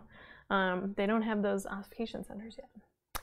So then a little bit later, we get a diaphysis that's a little bit longer. You can see it's gotten wider in breadth and longer in length. And then we see the appearance of these secondary ossification centers. So that's what those guys are. And they're very nondescript. So this is why juvenile osteology is super hard, because the shape of the bone looks very different between a juvenile and an adult bone. You can kind of see, like if I just from a trained eye, I can see that this little diaphysis here is somewhat similar in shape to the adult tibia. This is our tibia, so this is our shin bone here. And you can kind of see that the shape is there, but in terms of epiphyses, they are basically just blobs. They're so hard to tell how they're shaped or anything, so it's usually things like association with other bones that might tell us what epiphyses they are. Certain ones, if you're a little bit more developed, you can see like this epiphysis looks like the plateau of a tibia. So you'd be able to tell that. Or this distal epiphysis looks like it has this medial malleolus here. That's that inside bump of your ankle. So you'd be able to tell if they're a little bit more developed, but when they're that young, it's so hard to tell them apart. So then we get a little bit longer, a little bit wider, and then we have our ossification centers. Our epiphyses are getting wider too. They're starting to kind of match up with the diaphysis here. You can see there's a little bit of correspondence between them. You might have a little bit of fusion in the very center of the epiphysis at this stage, but it might also be totally separate. I'd say somewhere in these two stages where you'd start to maybe see that first sign of fusion, but it might also be totally separate still. So same thing, gets a little bit bigger. Ossification centers start to get bigger. You can see it's starting to take on the shape of the like final form of it. And then this one, even more developed, I would say you definitely have some amount of fusion at this point. This guy's probably stuck on here, but there might still be a decent amount of fusion that still has to happen. Same thing with the distal end here. And then this guy is almost completely fused, but you can still see there's a couple of spots where you can still see this residual line that's present. So that's like essentially like what I have with the verts. And so at that point, the only thing left to happen is that that line would be remodeled and you wouldn't be able to see it at all anymore. So that would be completely gone by the end of it. Okay, here's that undulating surface again. So I kind of showed this earlier with Blackrobe, talking about the medial clavicle here. This is what bones look like when they're unfused, and it's just a very distinct undulating pattern. It's like I was saying earlier, it just looks like it's waiting to sort of join with something else, and it's almost like those little grooves are going to kind of fit in together and sort of weave together. So that's what they look like. It looks super weird. It almost looks pathological when you first see it. Like if you don't know that that's the way it's supposed to look when it's unfused, it looks like it's weird, like there's something wrong with it, but it's actually just ready to sort of receive that epiphysis. All right, so fusion sequence. We have another fun little acronym for this one, and this goes by the joints. So the different joints that we're talking about, and these are just our normal joints like elbow, wrist, hip, blah, blah, blah. And our acronym is every hip archaeologist, or not acronym, mnemonic device. Every hip archaeologist knows which shovel. It's very true. They know which one to use at any given time. And so basically that's telling you that the sequence in order, first we have the elbow fusing. So that would mean the distal humerus and the proximal radius and ulna. So all of those, everything that sits at the elbow is going to fuse first. Then we have our hip. So that's going to be the fusion of the three parts of the pelvis. So our ilium, ischium, and pubis. And then also the head of our femur is also going to fuse. And then third, we have our ankle. So that would be our distal tibia. So that's one I just showed. And all of the ankle bones, those tarsals. And then we have our knee. So that's going to be our proximal tibia, proximal fibula, and then our distal femur is happening at this point too. Then we have our wrist. So that's when all of our carpals are coming in, as well as our distal radius and ulna. And then finally our shoulders last. So that would be our proximal humerus, our lateral clavicle, some of the ossification centers of our scapula are fusing at this time. And then finally, technically, our medial clavicle. It's sort of wrapped into shoulder, but it's really more chest. But it's not really a joint. It's kind of different. Not at least one of these kind of joints. So that's the last one. And this is what we use to actually estimate the age for all of these. So you can see the top there is the spheno-occipital synchondrosis. So this is, this has a lot later than I mentioned. So I would put it probably with females, I would say it might start a little bit younger, but then it continues to fuse into the early 20s, and it would go a little later with males. So I'd probably stretch that out a little bit, that range. And then you can see our medial clavicle is the second one, and that's the one that goes furthest to the right, and it's generally fused by 30. That's probably the latest. The next one, where it has this sort of arrow, this is basically signifying that sometimes this never fuses. And that's kind of true of any of these, but it's usually a pathological thing if it doesn't. But with this one, this is one of the segments of the sacrum. So normally sacrum, when it's fully developed, it's one single bone, but it's made up of separate little vertebrae. And the first and the second one, there's a little joint between the two of them. Sometimes that joint never actually fuses at all, and that's just a normal variant. So it's not anything pathological. You might have the second and third one, maybe that one doesn't fuse, but it's totally normal for that not to completely fuse. And so that's why it just has a little arrow there that it just is always open. But yeah, so for each one of these little lines, it's giving us an age range for the completion of fusion for each of the bones. The humerus down at the bottom, you can see these are distal humerus, so this is happening at the elbow, and that's happening, that's first with our archaeologist mnemonic. And there is a difference in age for males and females here.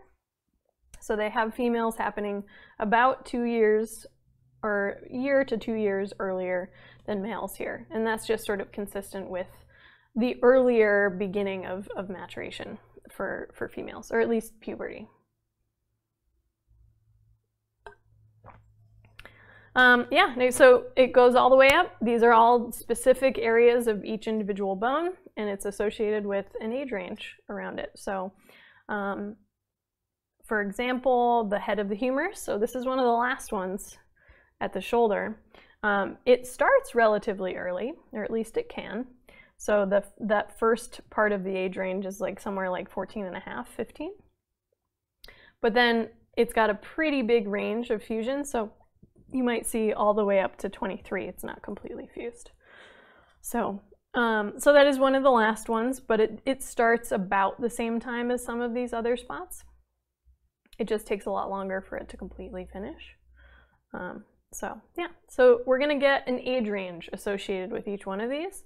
And generally what we would do is we're gonna look at every single bone. So every single joint, every bone involved in each joint, and we're gonna mark the stage of fusion for each one of those, and then kind of all put them together, because we're looking for kind of a gestalt view of everything, because you're basically looking at your skeleton that you're trying to estimate age from. You're looking at a snapshot in time of that person's life. And so bone 1 might be at this stage, bone 2 might be at another stage, and that's a particular snapshot in time of their lives. And so that's going to correspond, hopefully, to a pretty good age range. It might be several years, and that's where other methods would come in to hopefully maybe make it a little bit more precise. But yeah, generally at this point, we're talking about teenagers, that kind of thing. We're getting a multi-year age range at this point. So that's what it looks like. And then we've got our teeth. And teeth are awesome for this. It is a fantastic method. I would say better than any of the others, even epiphyseal union. They're both pretty good. Fusion it works pretty well, but teeth is much more precise. And interesting thing about teeth is that they are more conserved evolutionarily. Teeth are super, super, super important. If you can imagine, it would be very difficult to compete evolutionarily if you don't have any teeth and you can't process food and eat. So if you're not getting any nutrition and it's because you don't have any teeth, you're kind of fucked. And so you're probably going to die and you're not going to pass on those genes. And so if you can imagine evolution, if evolution is a thing that exists, which I'm going to say that it is, if it were a person, they'd be like, I might want to protect those teeth because we got to eat. So I'm anthropomorphizing evolution at the moment. But so in general, compared to the development of a skeleton, teeth are much more conserved. So it's much greater genetic control. So it's much more influenced by heritability. So that would be inheriting from your parents. So that's essentially, we use heritability as it's a mathematical way to represent how much genetic control there is over a particular trait. And so with teeth, heritability is very, very high. Skeletal development, there is a decent amount of genetic control there, but less so. Much more subject to environmental influences. So, and that's kind of what I study. Flat Earth, no flat Earth. We are spherical. The Earth has not deviated from sphericity. How about that? Not, well, actually, that's not true. We are slightly less spherical. But yeah, so what we're looking at here, we have both of our deciduous and our permanent teeth. So our deciduous teeth are our baby teeth, basically. That's like the first, hey, Willati, what's up? That's the first sort of iteration, and these things are true of all of that. And then it's also true in our permanent teeth. And so we can track the actual mineralization, so that would be the formation of our teeth, specifically inside of our mandible and our maxilla here. And then we can also track when they erupt into the mouth. So, and that's true for both. Yeah, so the main method that we use, we have many of these, but the most recent update, which is great, is from, I think it's 2009, so it's still pretty recent. And this is by an individual named Al-Qahtani, and this is called the London Atlas. So what up, Stu? Shout out to London. So this is what we use, our London Atlas. And this is what it looks like. So these are sort of little schematics of the individual stages of mineralization and eruption. So actually, no, this is just mineralization, my bad. So we start out, we have a tiny little blip. It's a twinkle in an eye of a tooth. And then they get a little bit bigger. We start to have some cusp formation. We have kind of the crown of the tooth that started to form. It gets a little bit bigger, a little bit bigger, a little bit bigger, a little bit bigger. Then we start to have the root forming underneath it. It gets a little bit bigger, a little bit bigger, a little bit bigger, and then it's finally complete. So, hey Box, thanks so much for the host. What's up?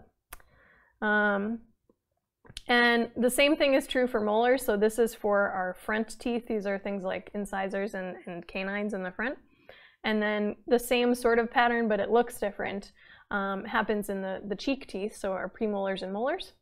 It's just a little bit different because there's more stuff going on, basically. But it's the same kind of pattern where we just have tiny little layers of mineralization happening, and then crown starts to develop, cusps, root starts to develop, bigger, bigger until it's complete. So yeah, so that's kind of generally what it looks like. So every time we are actually looking for teeth, this could either be with a radiograph. So if they're still in the mouth, we might take a radiograph and look at it that way. We're essentially looking for the most developed tooth. And we generally know that teeth kind of develop front to back, roughly. And so we're going to look kind of farthest back into the mouth. Say we have our second molar. So we kind of know, just colloquially, that our three molars tend to be 6, 12, and 18. So our 12-year molars are the second ones. That's the one I'm talking about here. And we're going to look for that most developed one. So if we don't see the third molar, but we do see the second one, we are thinking generally around 12. But what we're going to do is then look at these different stages and try and pinpoint exactly where our second molar is in this person's mouth. So, for example, maybe it has just started to erupt into the mouth and we can see it. But we look and we only see a fully formed crown and then just starting to get that root in there. We have a tiny little divot that's going to mark the sort of fork in the road between the two parts of the root. And so we can see exactly where that second molar is. So based on that specific tooth, that development for that tooth is going to correlate to a whole bunch of other stages for every other tooth. And that's where this next one comes in. So this is super busy looking, and I know you guys can't really see it, but basically each one of these is a different snapshot in the mouths of people. And so in the early years, so this is in utero, this is like within a week you can tell how old somebody is. Same with the long bone length thing. Then after birth, we're talking about a matter of months. So we could tell 1.5 months, 4.5 months, 7.5 months, 10.5 months, etc. And then as you get a little bit older, it becomes a little less precise. Then we're talking about year and a half. And we're talking about 2.5 years, 3.5 years, etc., etc., etc. And then as you get older, it starts to spread out a little bit more. all the way up to the point where we're talking about 18. So this is just the third molar that we're looking at for the oldest individuals.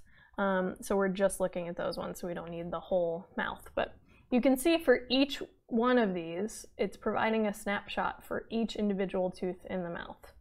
So if with our second molar example, we know at this point all of our other teeth are in there, but our second molar is at that stage where it's just a full cusp. So if we were to do that, that would be somewhere around here. So this guy has you can see right here, you can kind of see it. There's a little divot where it's the start of that root, the root fork. So that would be probably about here. So if we were just looking for our second molar there, where we don't have a whole lot of root, that's going to be somewhere around 9.5. So we would then create a little age range around that based on statistics, but that's essentially what we're looking for. So we look for our individual teeth where we've sort of scored them, and then we fit them onto this big schematic here. So this is essentially what a 9.5-year-old's mouth would look like. So that second molar is halfway there, maybe a third. Let's say it's a third, probably. And then you can see that there's still some deciduous molars that are going to become premolars. They're still there. They're about to pop out. So yeah, so that's what it would kind of look like, and we're basically just trying to fit the snapshot that we see with our unknown individual to one of these snapshots. So that's how it works, and it's pretty precise. So you can get within a couple of years or a couple of months, even if you're much younger. So that's very, very precise in terms of an age estimate. That's very helpful. It is very helpful to take all of these methods and then give it to law enforcement and say, we are looking for a female between the ages of 15 and 16 or something like that on a missing persons list. That's very specific. That's very helpful. That is not necessarily the case when we get to adult stuff. So we'll get there. All right, so just to kind of summarize our juvenile aging, those methods that we're going to use are all based on the processes of growth and development. And those are two different things. Growth is just talking about the increase in size of a particular element, and then development is really the attainment of the adult shape. So it's actually going to look like an adult bone at that point.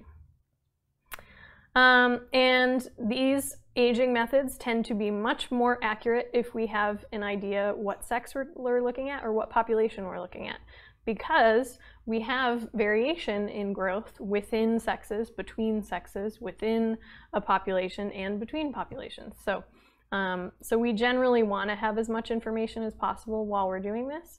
We may or may not have an ancestry estimate at this point, so it just kind of depends.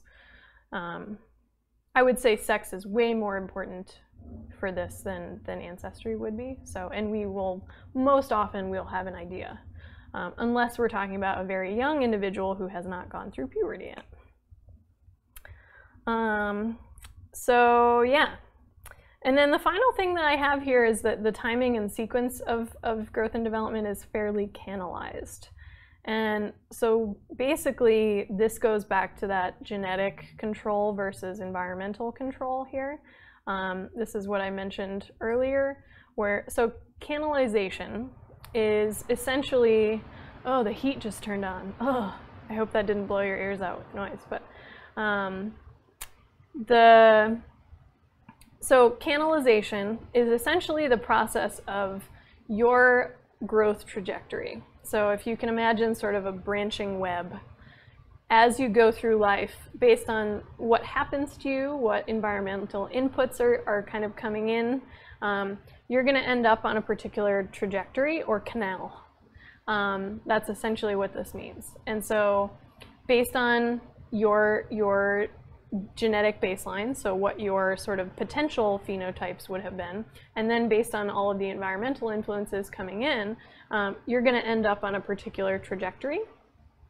But that can change. And so this is sort of bringing up the fact that you have this trajectory, but you can also jump trajectories depending on what's happening. So if you have additional environmental inputs that are potentially pretty jarring, big changes, say you go from having not very much nutrition, and that's putting you on a particular growth trajectory, but then you have a big jump in nutrition, that's going to kind of move you over into a different spot. And so, and that's always changing. So you're always having inputs. Cardboard law enforcement. Do I need a cardboard cutout of a cop or something? Let's see, this is great stuff. Just wanted to say I love your format. This is more related to my field, but I could see people. Oh, good. Thank you so much, Box. That means a lot. I'm really glad you're enjoying it. It's actually really fun, and honestly, like, this is very similar to what I do for my class in person. So it makes me feel good that you're enjoying it. I'm glad you're learning some stuff. Oh my God, I need a cardboard cutout. See, I have something better than a cardboard cutout. I have a full 3D impersonation of a skeleton, and his name is Javier. There's Javier's appearance for today. He's actually kind of heavy. Do I need to be enforced? I think Javier's skeleton might need to be reinforced.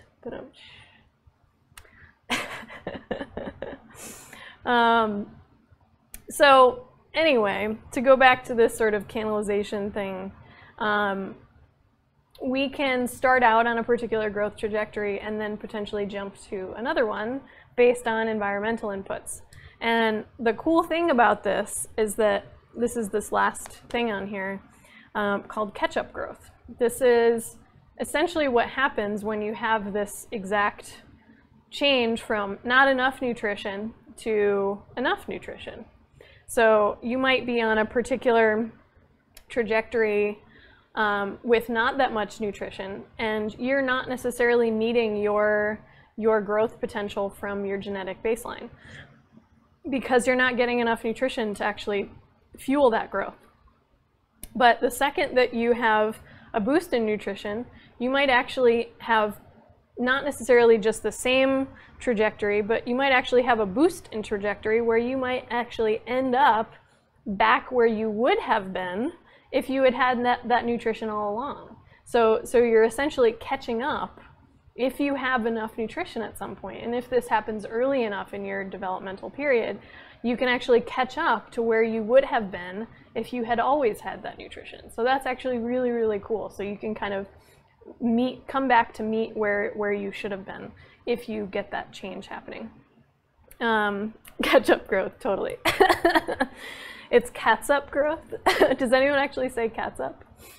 Have I performed an age estimation on Javier? No. Let's do it right now. Let's do it. Okay. Well, he's definitely an adult, so I can't do that with these methods. So maybe I'll save this till after we go through the adult aging. But he is definitely a male. That's why I named him Javier. So, like, let's see. Oh. Okay. So let's quiz. All right, how many of you guys watched the sex estimation one last week? Did you guys watch it? Oh, he's so tall. This is actually really hard. So, okay. Let's see. Here we go. All right, so let's look at don't show pelvis on stream. Oh no. This is educational. This is twitch.edu, bitches. So I'm gonna show me some pelvis if it's bones and educational. So so we've got our pubis here. This is actually really hard. So pubis. So you can see it's not elongated this way. There's no ventral arc present, which would be a female thing usually. We do not have a subpubic concavity. We've got a narrow V-shaped subpubic angle here. And the ischiopubic ramus right here is relatively blunt. It's actually pretty narrow. So I would say if I were sexing this person, it might have some kind of ambiguity there, but overall it looks definitely male. So, so yeah, I actually did do that when I first got him, and that was part of how I came up with the name Javier, because I did definitely sex him as a male. So, ugh, my arm is dying, oh my god. Okay, it's heavy. So yeah, so Javier's skeleton definitely says male. When we get to the adult aging, I will do a full adult age estimation on him. Unfortunately, a lot of the joint surfaces that we use for adult age estimation is not visible there because they're kind of put together. So, but yeah, so he is a male, and definitely an adult, but nice clip, thanks. And yeah, so we know he's an adult, but we don't necessarily know how old. So, what do you guys think? Do we want to keep going? I would say the adult age estimation section could be maybe another hour. It's actually it's about as long as the juvenile aging methods one. So what do you guys think? Should we save it for next week or should we keep going? What are you thinking?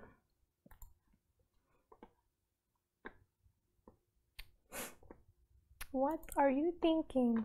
Adult one could be a show in itself. Yeah, for sure. It's definitely long enough. I tend to actually break these up in my class. I do 2 separate lectures. So, because they're very different processes, as I mentioned. So, what do you guys think? Yes, that would mean that I end the stream. It is indeed what it would mean. But we could just hang out and chit chat, if you want as well. That's a thing we could do. But that would mean the end of the learning. Maybe not. Maybe not. It would just be the end of the lecture portion, I suppose. Not even lecture. It's not really a lecture. Do you guys think this is a lecture? Does this feel like a lecture to you? It feels more informal than a lecture to me. So I'm just enjoying hearing about random stuff I'll never get used for. Yeah. Well, here's the thing. So maybe here's a scenario where you might actually use this. Maybe you go on a hike and you come across some bones of some kind. Maybe they're human, maybe they're not. This kind of goes back to some of the other streams that I've done for this, where we're talking about how to tell human bone versus non-human bone, that kind of thing. So say you come across something like this. This is huge. It does not look like it would fit into a human body. We know that. We know from today that if we see parts where there's still kind of a line that you can see, we know that this cow was not completely done developing when it died. So this is sort of it's an older juvenile, but still juvenile cow. So say you're going on a hike and you come across some bones like this, you'd be able to see this and be like, oh, I know that this is not human. Maybe you can learn a little bit more about zooarchaeology, which is like how to tell cow versus deer versus everything else. And actually, you know what? This might actually, no, this is not an elk. This is an elk. I actually said that this was a cow earlier, but this is an elk vertebra. This is definitely a cow because we have most of this cow actually up here. But yeah, so you'd be able to tell, okay, I know it's not human. Maybe you can tell what you might think it is based on size, something like that. Like maybe if it's smaller, you might think, oh, that's definitely not human, but it's not a deer, or maybe it's a deer instead of an elk or something. And then you can tell that this was not completely developed. So this is still a juvenile cow that you found. So you can impress your friends. So yeah, you can drop some knowledge on some friends. So that's always cool because people love bones. Bones are awesome. And it's like something that people are kind of always a little bit curious about. So you can impress your friends. That's how you use this. Or you can become a forensic anthropologist. But yeah, I'd be down for a random Kate AMA. Go for it. Kate has vertebrae for anything you could think of. I have a lot of vertebrae, actually. Let's take a look. Here, why don't we take a tour? Let's take a tour of the bone collection here. Oh, they like to argue with you? Well, that's healthy, I suppose, but you can present them with evidence. All right, let's take a look at the bone collection up here. So here we go. Let's see if I can see it. There we go. So this is a horse pelvis, this big one. It's huge. It's got some tissue left over on it. And then we have, this is part of that cow, that same cow. This is actually a humerus of that same cow. So you can see it. There's our head of the humerus. And these are muscle attachments here. This is the greater and lesser tubercle on the humerus. So that's that same cow from that vert. Here's also, whoops, I got a bunch of rocks up here too, but this is the calcaneus of that same cow. So this is your heel bone. It's one of your tarsals. And so this is the one that actually makes up the heel. This is the part that would be sticking back into your heel. So we have this guy too. Let's see if I can put my display back together. This is Cersei Lannister. She has a bone to pick with all of us. Oh, I'm so sorry. These are elk antlers, and we've got a pair, so the other one's over there. This is the half of the mandible of this same cow, so we can take this out. Okay, let's do this carefully. Some teeth. These are super cool teeth. These are teeth that are adapted for chewing leaves, if you can imagine. They've got sharp shearing crests that can kind of cut up the very, very fibrous grasses and other plants that a cow might want to eat. You can also see on this one a very big difference between this side and this side. This one's much whiter and it's got like lots of flaky bits coming off, whereas this one is a stained brown and it's a lot less flaky. That's a really great example of taphonomy, which is like all the shit that happens to bones once it's deposited somewhere. And so on one side of that, we had bleaching from the sun. It was exposed, whereas on the other side, it was against the soil, so it got stained brown. Here is the sacrum of that same horse. So this is actually the piece that would go right in here. I'm not gonna do it because it's kind of treacherous, but this would be that sacrum of that horse. Put that back. Let's see. All right, let me see how far I can go. Here's Javier. He's chilling. Just chilling, straight chilling. Then we have, this is a ram skull. It's like really, really broken, but it's a really cool example of what bone looks like on the inside. So you can see a lot of the internal skull bones here. So like this part, I don't know if you can see it. So the like kind of brown part at the top there, that's part of the ethmoid bone, which is, it's like behind your frontal sinuses, behind like in between your eyes. And then we can see part of the sphenoid here. Yeah, the foramen magnum. So that's where it's gonna attach to the vertebrae and the spinal cord is gonna go through there. So put this guy back. And also, I cannot see anything you guys are saying at the moment, so I'll come back and read it afterwards. This is another cow vertebra. This is the atlas. So this is actually the first vertebra that you would have in your neck. We have an atlas as well. It's number one. It's going to articulate with the bottom of our occipital on our skull. So, and it has this very special shape because of it. So there's that one. Then we have a deer mandible. This one's a lot cleaner and nicer than the other one. It's much smaller. The teeth are nice and defined. Then this one right here, same cow. This is the radius and ulna fused together. In a cow, they're one bone. Then we have another thoracic vert here, same cow. We've got cow scapula back here. Scapula is my favorite bone. It's our shoulder blade. Then we have Tyrion Lannister hanging out, drinking some wine, because that's what he does. He drinks and he knows things. Then we have a deer pelvis, and it's kind of fused together, both sides. And then finally we have, cord. There we go. Then we have our cow femur. So same cow, but that's the femur and the top of the leg. So there's our bone collection. See if I can put it back in a normal spot again. Oops. Caught. There we go. Okay, I'll come back. There. Cool.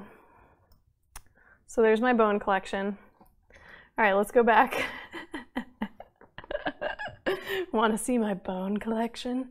Yeah, it sounds dirty. Like, it's like a I'll show you mine if you show me yours sort of situation. Let's see. Okay, cool. Let me go back and reread some of these.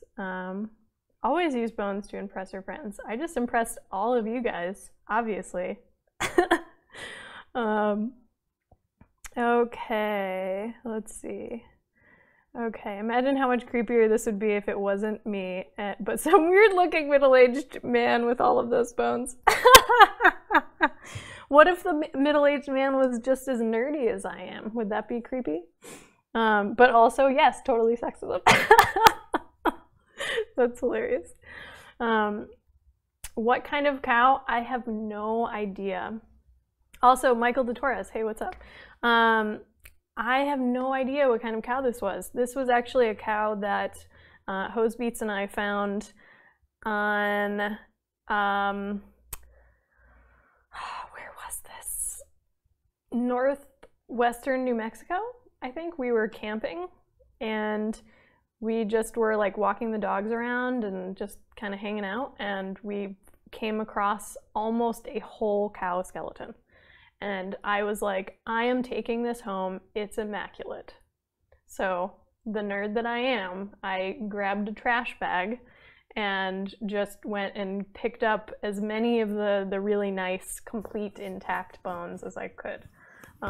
So yeah, I totally nerded out.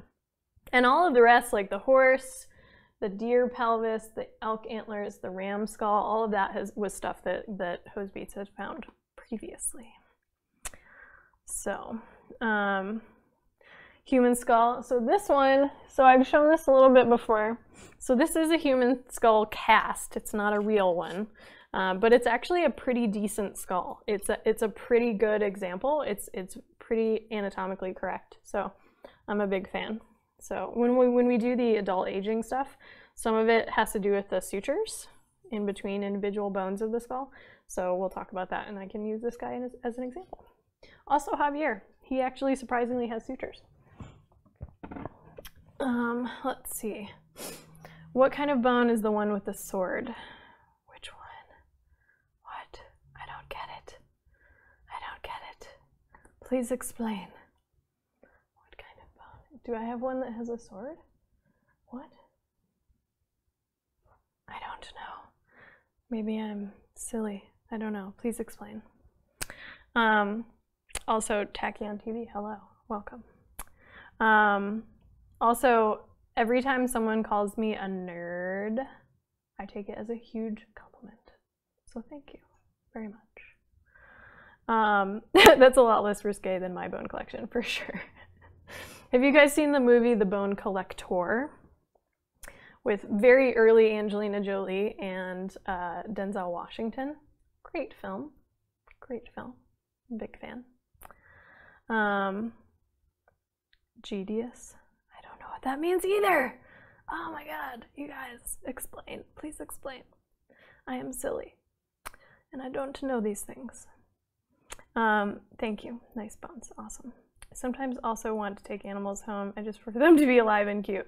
I'm with you there. I like alive animals as well. We have 3 of them in this household that we know of anyway. They are adorable. I love them, but I also like their bones. I would not necessarily want my animal's bones. That would make me sad, but But I do like taking these guys home because it's a great teaching tool. Let's be real. That's what I'm using it for right now. I mean, they've been my mantle decoration for a couple of years now. We had a mantle in the old house that we were in, and I had them all set up on there too. So they're a mantle decoration, and they alert people to my nerddom as soon as they enter my house, but they're also a great teaching tool. So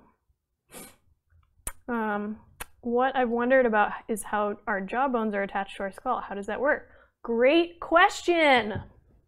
Okay, this is a great question. Okay, so they are two separate bones, and they are connected via muscles. So this is our cranium here. We normally use the term cranium to refer to this part of the skull when the mandible is attached, which I don't have a mandible for this guy. When the mandible is attached and it's the whole thing, we call it the skull. So that's the specific term for those. But they are separate, and what happens, this one's kind of janky, to be honest. It looks like there's been some issues, but these two little slots right here, you can see there's kind of an oblong little area there. That is our temporomandibular joint. So I'm sure you guys have probably heard the term TMJ before. People have issues with their TMJ, cracking and stuff like that. You're just referring to the temporomandibular joint. That's where it comes from. And that's basically just a little pocket where a little feature, it's like a little bulb of our mandible, is going to sit right inside of that little pocket. So let's see here. Let me grab one of the other mandibles. So it looks very different because it's a deer mandible, but we'll just kind of use this to illustrate. So this part, this is called the condyle of the mandible, and that's what's going to sit in that little thing. So the same kind of deal would be there. This little shark fin shaped thing is called the coronoid process. We have one of these as well, but it's not nearly that big. But essentially it's going to sit, I'm going to have to kind of maneuver this a little bit because of that coronoid process, but it would essentially sit just like this. That little condyle is going to sit inside that little groove. The coronoid process is going to stick up a little bit into this void here, and that whole area is filled with our chewing muscles. So we have two big ones in this area. One of them is the temporalis, and that's going to be, it's going to start on the mandible and go all the way up onto the side of our head. So that's actually up in here where it attaches. It's kind of all the temple area is where this is. And then we have the masseter, and this does a lot of the bulk of chewing. And that one's going to attach up in here. It's a little bit shorter, but it's going to originate farther down on the mandible all the way down here. So it's going to kind of, if I articulate this again, so it would start down in here and then kind of go up in here, and that whole void in the middle there, that's going to be all muscle. So you're going to have both muscles sitting in there, but the masseter is like a really big bulky one. That's the one you can kind of feel on the side of your mandible. That's going to fill that whole area right there. It's just going to be a giant chunk of muscle, and those are our chewing muscles. And so essentially how these two are attached is that you have muscles that are attaching both to the mandible and to the cranium. And so those muscles hold them all together. So, yeah. And it's all because of chewing. We got to chew things to eat. And we got to eat things to live and really reproduce. So there you go. That would be one freaky creature. I know, totally. Funny story, actually. Let me see if I can find a picture of this, actually. So one of the oldest sort of scandals in anthropology is called Piltdown Man. I don't know if you guys have ever heard of this, but let me see if I can get an image.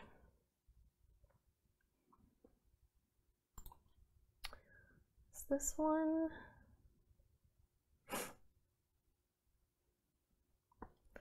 That's not very helpful. Let's see.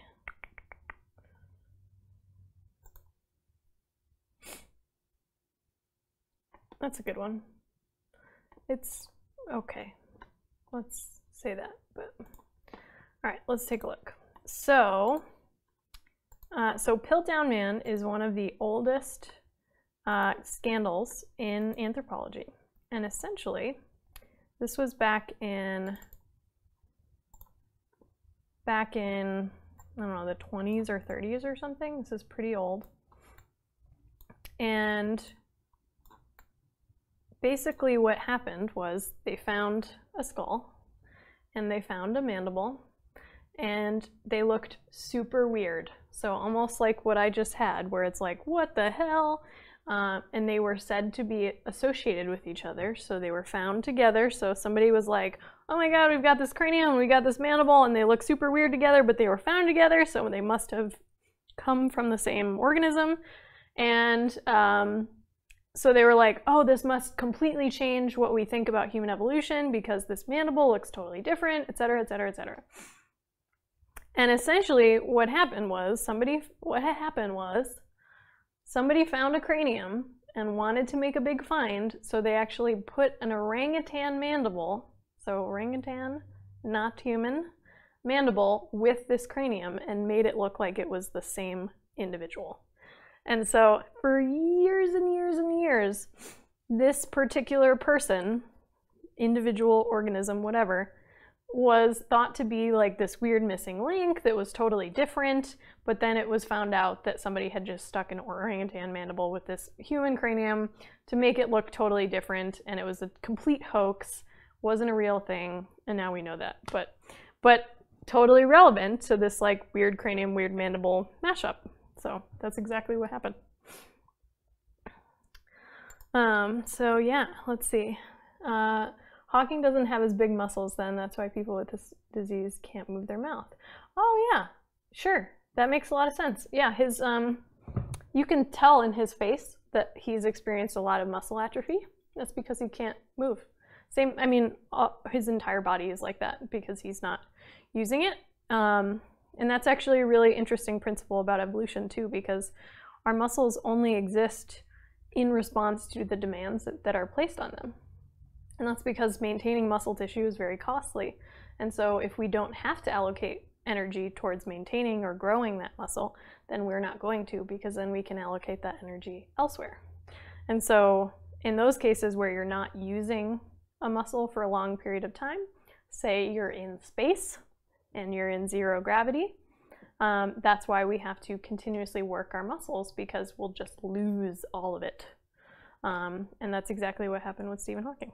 So, because he can't move, so he has very, very little muscle tissue left over. So, yeah. We actually just talked about that on the last Science Happy Hour when we talked about the Scott Kelly, Mark Kelly twin space experiment thing. So, it's pretty cool. Any other questions, guys? Any, I mean, related or not, whatever, we can do just random KAMA if you guys want.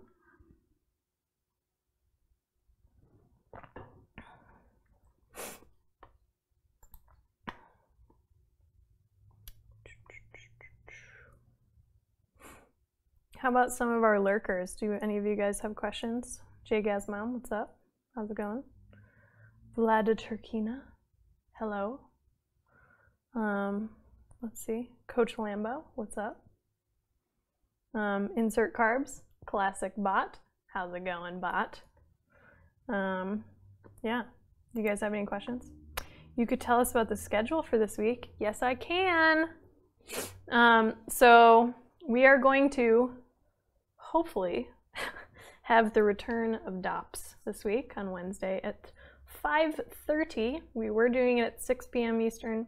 Now we're moving it back a little bit so that Nicole can get here. So we're doing it 5:30 on Wednesday p.m. Hopefully we'll have our breakup discussion that day. It somehow, for whatever reason, the breakups episode seems doomed because it's had to be canceled several times. So we'll see what happens, but hopefully we will be talking about breakups. on our dating podcast on Wednesday. Then on Thursday, we have Land of Enlightenment podcast that's going to start at 7 p.m. Eastern. And we are having a woman named Susan Paris, I believe. And she is a musical booking agent. So we're going to talk to her about kind of working in the music industry and stuff like that. Should be pretty cool. Yeah, the breakup episode totally was trying to break up with us. It failed. Okay. We were just on a break.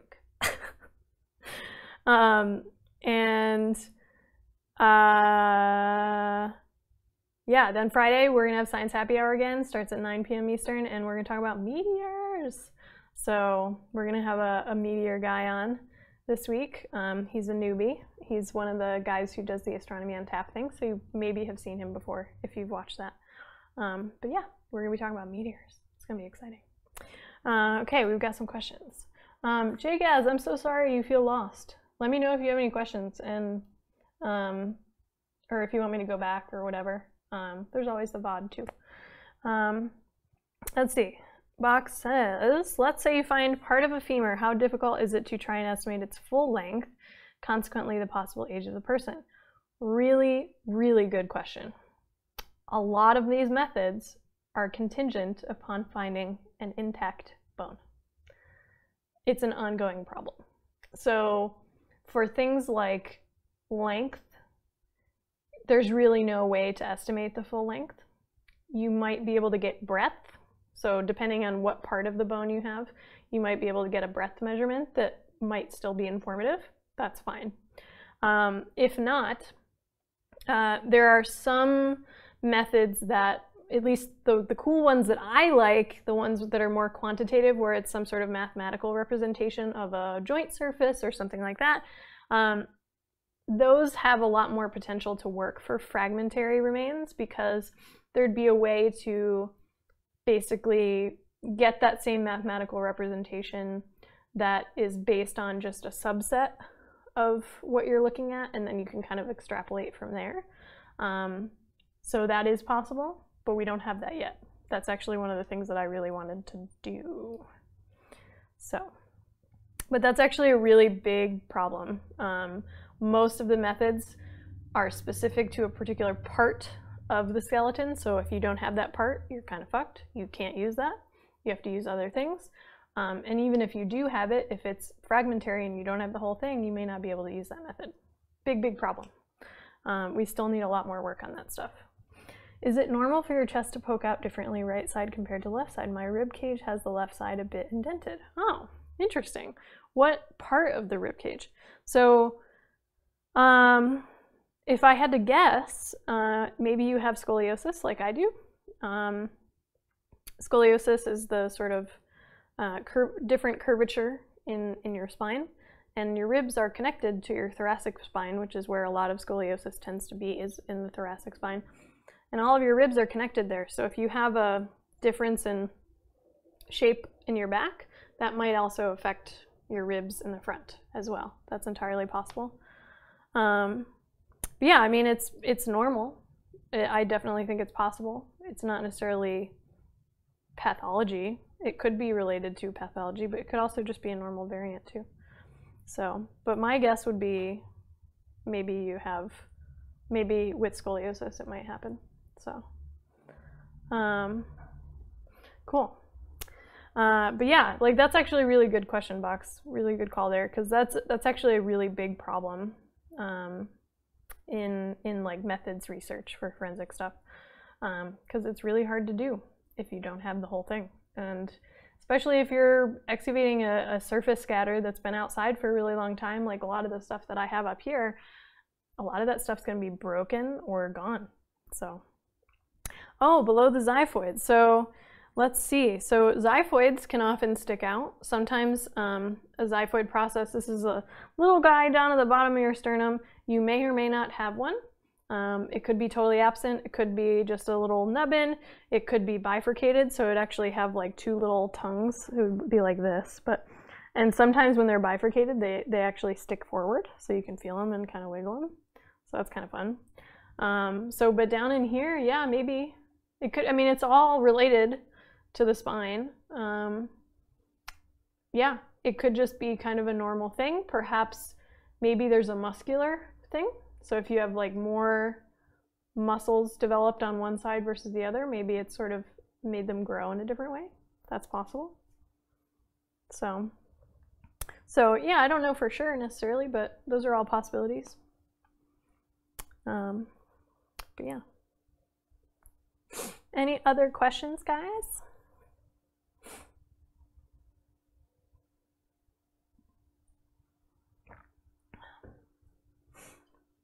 Let's see. Cool. Thanks for the Discord link. Yeah, if you guys want to come hang out with us in our Discord, you can find out what we're doing for the week and share some memes and all kinds of stuff. If you want to hang out there, click that link. Oh yeah, certainly nothing you'd need to worry about, for sure. Definitely not. I can't imagine that there would be anything like wrong necessarily. And if there was, it probably wouldn't just be that. You'd probably have other things. That would be my guess. So, but generally, yeah, if it's something that you are worried about, recommend seeing a medical professional for sure. I am definitely not a medical professional, so I may have a doctorate soon, but not an MD. So we'll see. I'm so behind, guys. Oh my god. I have like 2 articles to write in like a month and a half. Ugh. It's gonna be tough. So, but yeah. Cool. Well, if we have no other questions, I think I'm gonna go get some lunch. And it's been a really, really fun time hanging out with you guys today. I had a great time. It's good to be back. I'm glad I'm finally feeling better.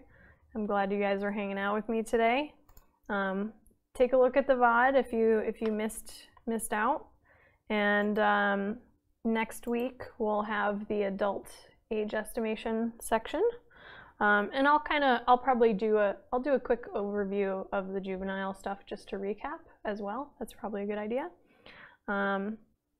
So yeah, so we'll keep going next week, and I hope you guys come hang out with us again later this week. We've got some fun breakup talk. Breakups are always fun to talk about because everybody's had them. We've got some more music stuff coming on Land of Enlightenment, and we've got meteors, all the meteors. Maybe we'll have a live meteor landing or something. So yeah, on Science Happy Hour on Friday. So I hope you guys come hang out, and thanks for hanging out. Oh, I have another question. How often do bones not match up with the proposed model? For example, if you find 2 bones that suggest different ages, is it more likely that there's some anomaly for a particular person, or do you think it's 2 people? Also, really good question. I think it depends. If you have, it's very, very likely that in a juvenile individual, say you have like a 13-year-old or something, they would have multiple bones at different stages of fusion, for example. Just like you'd have multiple teeth at different stages of mineralization or eruption. So if you're looking at all of those together, you would be able to tell if each of those stages for each element are consistent with each other. So you're looking for this snapshot in time that's corresponding to a particular age for that individual. So if all of those individual elements are all consistent with each other at a particular time in that snapshot, then you're probably dealing with one individual. If you had something that's like super strange, that's like really, really anomalous, you might look for other clues in that particular bone, that maybe it's sort of developmentally delayed, maybe there's some sort of actual pathology that could be causing it, and you might see other clues of that, in which case maybe it is still that same individual. If you have a very disparate age range or something, and there's no really any other sign of some sort of pathology or whatever, but they were associated with each other, and it looks like it could be one individual, it is entirely possible that it could be a second individual.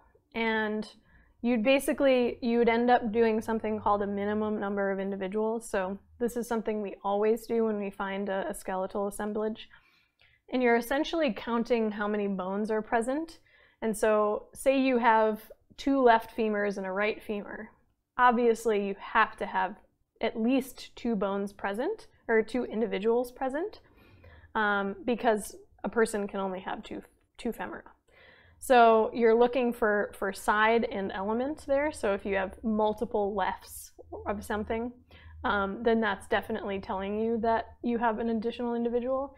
So if that other bone you found was like way older looking and it was a duplicate of something that you already had, definitively another individual. So you're kind of looking at all of those different things all at the same time, and those are all giving you individual clues of what's going on. So it's all about context. So yeah, so it depends, which is usually the answer. Thanks for showing us your bonds. Glad you liked them. I get to nerd out with you guys. It's always fun. When I was 15, I was 6'4". Do forensic anthropologists hate you? No. I would guess that, say if you were murdered at 15 and you were 6'4", it would be relatively easy to find you, to identify you, because if you were on a missing persons list, it's going to be very rare to find someone at 15-year-old level of maturation who is also 6'4". So that's actually a very, very specific set of characteristics that would make it a lot easier for us to identify you.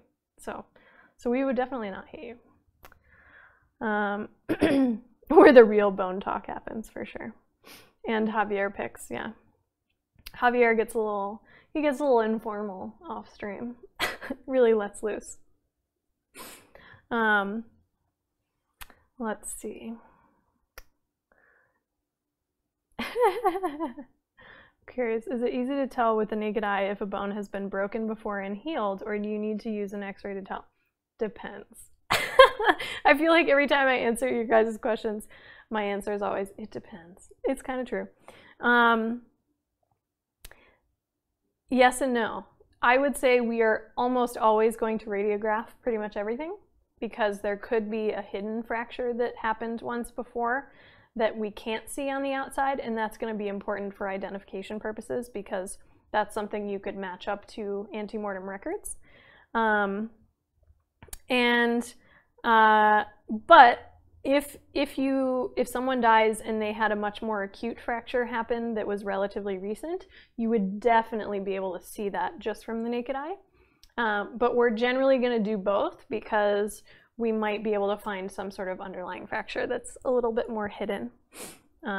So both. We're always going to do both. And yes, missing persons, always very, very sad. That just tends to be where we look when we're trying to identify someone that we have found. That's like the first place to go. And then we're always trying to match up different things. So yes, I'm definitely rating. We're rating. We're going to raid. We're rating. Let's do it. Yeah, it is very depressing. That's very true. Yeah, it's one of the hardest things about working in forensics, is that you're kind of always surrounded by death. So it's kind of depressing. It's definitely, it takes a toll, and you have to kind of create defense mechanisms and stuff. So I believe the raid thing is live on every channel now, so we can definitely do that. Imaging. So MRI, I wouldn't necessarily say it's the best, but it's the most inclusive of tissues. So the different types of imaging have different uses. So an X-ray specifically for bone. It's the best way to see a fracture, hands down. If you're looking for soft tissue damage, you might want either a CT or an MRI. MRI is a little bit better resolution depending on the CT. Micro CT is really, really good. And you end up with layers, so you can actually create a 3-dimensional image to look at, so that's super important. You're going to get soft tissue and organs and bone with that, so you might be able to see things, and you can see them in 3D.